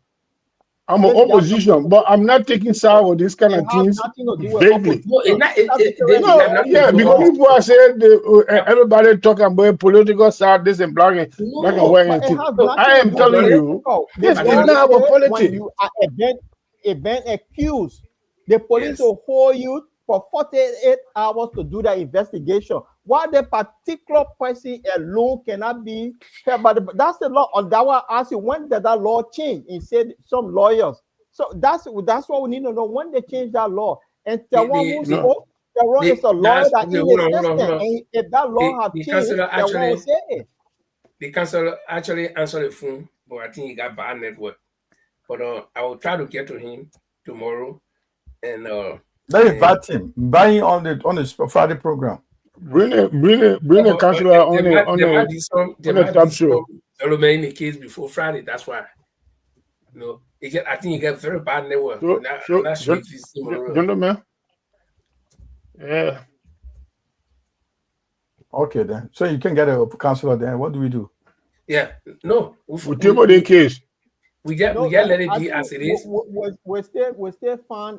When they made an amendment to that law, we need to know, because it can be applying law. I can promise that's us what here. we need to find out. Yeah, I can promise. I can comment on that amendment on that law. I can comment on that because I see. They're not based on that comment. That's the guy. The issue is the question goes to the police department. Forget about the amendment in the law. Why is it that this guy, if he contradicted the law, why is not being arrested? Police should be answering that question. That's the point. Not forget about the amendment to the law. That's why the whole nation is talking about this case, because it happened to a lot of family. They send them on a bar, but that particular guy, it's because of what? How about Francis Nyamele? People can see on a video time putting his trouser on. What a woman is crying. He said, "You raped me, you raped me." What happened to him? And he walked free. But then that's selective justice we're talking about this. I'm not understanding this thing yet. Okay, the little boy. Was standing. They put me in class on. The woman crying in a hotel room. Yeah, hello guys. You know what the people said? They say the woman had no business going in a hotel. So it's political. Hello. Go ahead. What about the little boy? The young boy who raped the 8-year-old and the 8-month-old baby? You think he's walking around free? He was called red-handed. He was not called red-handed. He's not Francis Nyamele. That's the whole thing. I'm trying to play the video guide for the woman that they said the woman that police statement, if you mind, or we leave it for the next time. I'll play the video, police statement from the police. I want to play it. Play. I'll try to get hold of it too. For except on the YouTube, the police officer making a statement about the rape case. I'm just trying to get hold of it right now. All the people you guys trying to talk about that guy, the people open the door, they saw the man, the baby on the bed, bleeding. The male, he tried. So you say that they're all in your head. They caught him right there. I got friends in Mali. There are a lot of people that have been sent to Saw Beach. They never caught them, but they gave them. So the law should be a one-sided law. That's the point. Need one person that want to Saw Beach. Tell me. So we'll find the case. What you want me to call?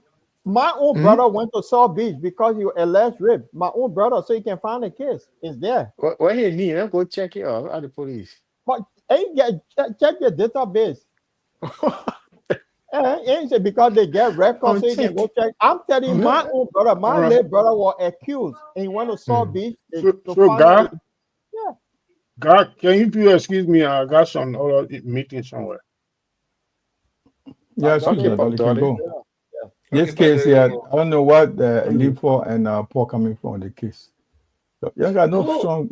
we did stuff. not. For me, I did not add any political No, flavor to this case. It was Okay. you guys who said the council of You police. asked me a question. I said the council of police answered. That's what I It said. could me. It could be me saying, but why this man I arrested? Let the police arrest him in a talk show. So am I being political? No, no. I mean, you did. No, that police arresting and order the police arrest two different things. You don't understand the statement. Probably it's English. I don't know because I'm not English native.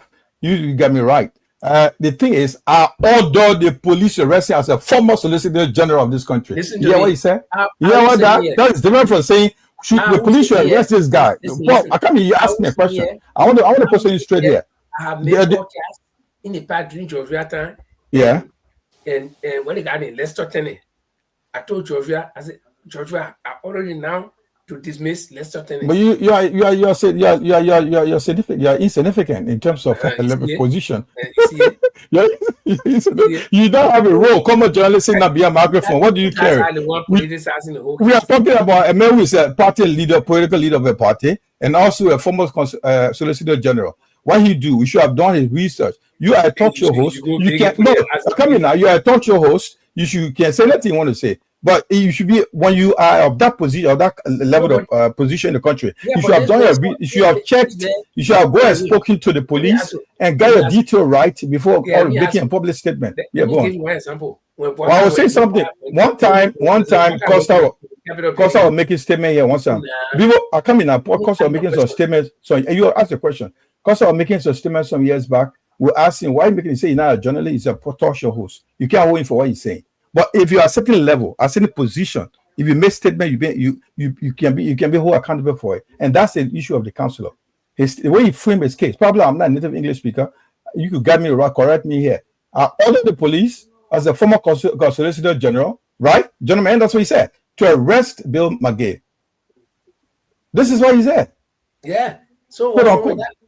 Something wrong with that. It's politicized. You should let the people say, I've done my investigation. The police are not caring about this. They don't care to arrest this man. A contradict the Liberian rape law. Therefore, the police should go ahead and do their job. What is their job? They should make sure this guy's arrested. But I order you now to arrest. The command in English is to arrest him. You order them to arrest. What are you talking about, guys? Don't get it straight here. So the councillor should have gone to speak. Let me ask you. President Waka goes to the Capitol building. The police are not breathing. Nobody explained anything to him. He just stood there, looked at the building and said, this is arson case. And we will not wait until we arrest the people who are responsible for it. Did he have to go ask the police? And police. He was briefed. No, he was briefed. He was briefed. We told you, Francis, wait. The last time I was on the show, I told you before the president made statement, he's been briefed. And he was briefed. And this any country for that matter, your security brief on security matters. Nobody saw They must stop this joke. The place of burning. No investigation have gone on. Y'all stop this joke, man. So the place of fire. It was always the fire was extinguished. What do you mean of fire? When he went there, the person was briefed. The person was briefed, gentlemen. Yeah, so they told him that they were asking when they are not even joining the investigation. But this where the case going now is still asking. That's why you were briefed on. You were briefed that it was asking. This is why you guys statement from. He was briefed. He's a country president. So before you make statement, you got briefed by the security. He's been briefed. He was briefed. Jemma, your law man, I agree. So the statement the president made in Lofa County that you steal the money, so he was briefed. What money? What money? I can play that thing, and he said, no, I didn't watch that. Follow that. Say that. What money? Money. He said you must steal your the money. Interpretation. But that's what the president said. He was briefed by telling people to steal money. He didn't say that. Who the president will say that? Paul, that's no comparison here. We got different statement here. The president blunder when he went to the Capitol building to just conclude. Number one. Number two. If you say he was briefed, the people that briefed him, they don't know anything. Because if you are that all you had to do tell the president the place is burning. Up to now, we don't know who did it. So the president should have been responsible enough. Listen, Donald Trump said responsible enough and say and keep the war and keep any description of the file. Donald And Trump say, well, said you see this file? Charlie Kirk was a murderer. He's a terrorist. So wherever he was wrong, so you Who? go to court. I mean, you can't go to you're not admissible in court. Who? Because the president, Donald Trump, Charlie, the ball, the far Robinson right, ball, the far Tyler right. Robinson. Yeah, Charlie Kirk. The guy that got killed. Yeah, Yeah. the ball came, Tyler Robinson. Yeah, Donald Trump said the man was a murderer, and he's a terrorist. So I mean, he will not go to court for it. No, we're not talking about that. I'm not talking about court. How did Donald Trump know that the man was a murderer or terrorist? Somebody could kill without being a terrorist. So they are not. You see, no. When it comes to the big people, we shelter them, we poke over that head. But when that one lady begin who were involved in that case, the boy will be in jail, or they will start pleading. In fact, he might not survive to go. You see, but simply because it's big man, so we say, oh, you know. So you see criminal walking free foot in the street, you go say, wait, let me let the man go. Let me go call the police for and ask the police why the man walking. John, I need to leave you. I'm sorry. I need to go. Okay, so but guys, I think it was a good show tonight, and we want to say thank you to all of our viewers. You know, this is what we do here: diversity of views. Rather, everybody got different views. We are not programmed, and we don't lie. We say it as it is. So if you join us the first time today, we want to say thank you very much. You know, sometimes it can be very heated here, and everything we say here, we mean it. We mean good for our country, and that's what we are saying. Especially with this rape case here, you can't have this deputy minister, being accused and he be walking out. If it were us here, they will grab you, whip you before the police can even come. When the police take you, maybe you need to go to the hospital. We all swear by the okay to some beach, and nobody to make medicine for you. We got plenty of people like that in that place there. Yeah, we saw motorcycle thief, people who they get accused of stealing motorcycle. We saw 2 people, they killed them broad day on television. We saw it. A police killed. Hey God, you see that? If that was CDC turning that person, no, that the police that killed person to jail. We're not talking about police killed them. We said nothing. What happened to them? You're close to show back, guy. What happened? The picture. Carlos Gray accused that then he be in some beach. Guys, okay. But anyway, guys, it was a good show. We'll be here on Friday, in a couple of days from now, 3 days from now, we'll be here. And so we'll be, hopefully, I know the councilor will reach back to me when he gets good signal, because I normally don't call him like that. So first he asked me, he said, oh, what happened? I said, we need some clarification. Yeah, so I know when he will call me, and even if he doesn't call me, I'll get back to him. I said, well, we had a show, and we got stuck. Some people are saying that you politicize the whole thing. Tell him that you should have gone to the police to investigate before making a public statement. Just say that to him. And then some people are saying that you should have gone to ask the police, get permission from the police. Before No. Why is it that the young man was not arrested? That's not. We didn't say that. Why the young man was not arrested? And you being a former Solicitor General should be asking the police. Contradict the law. I gotta go.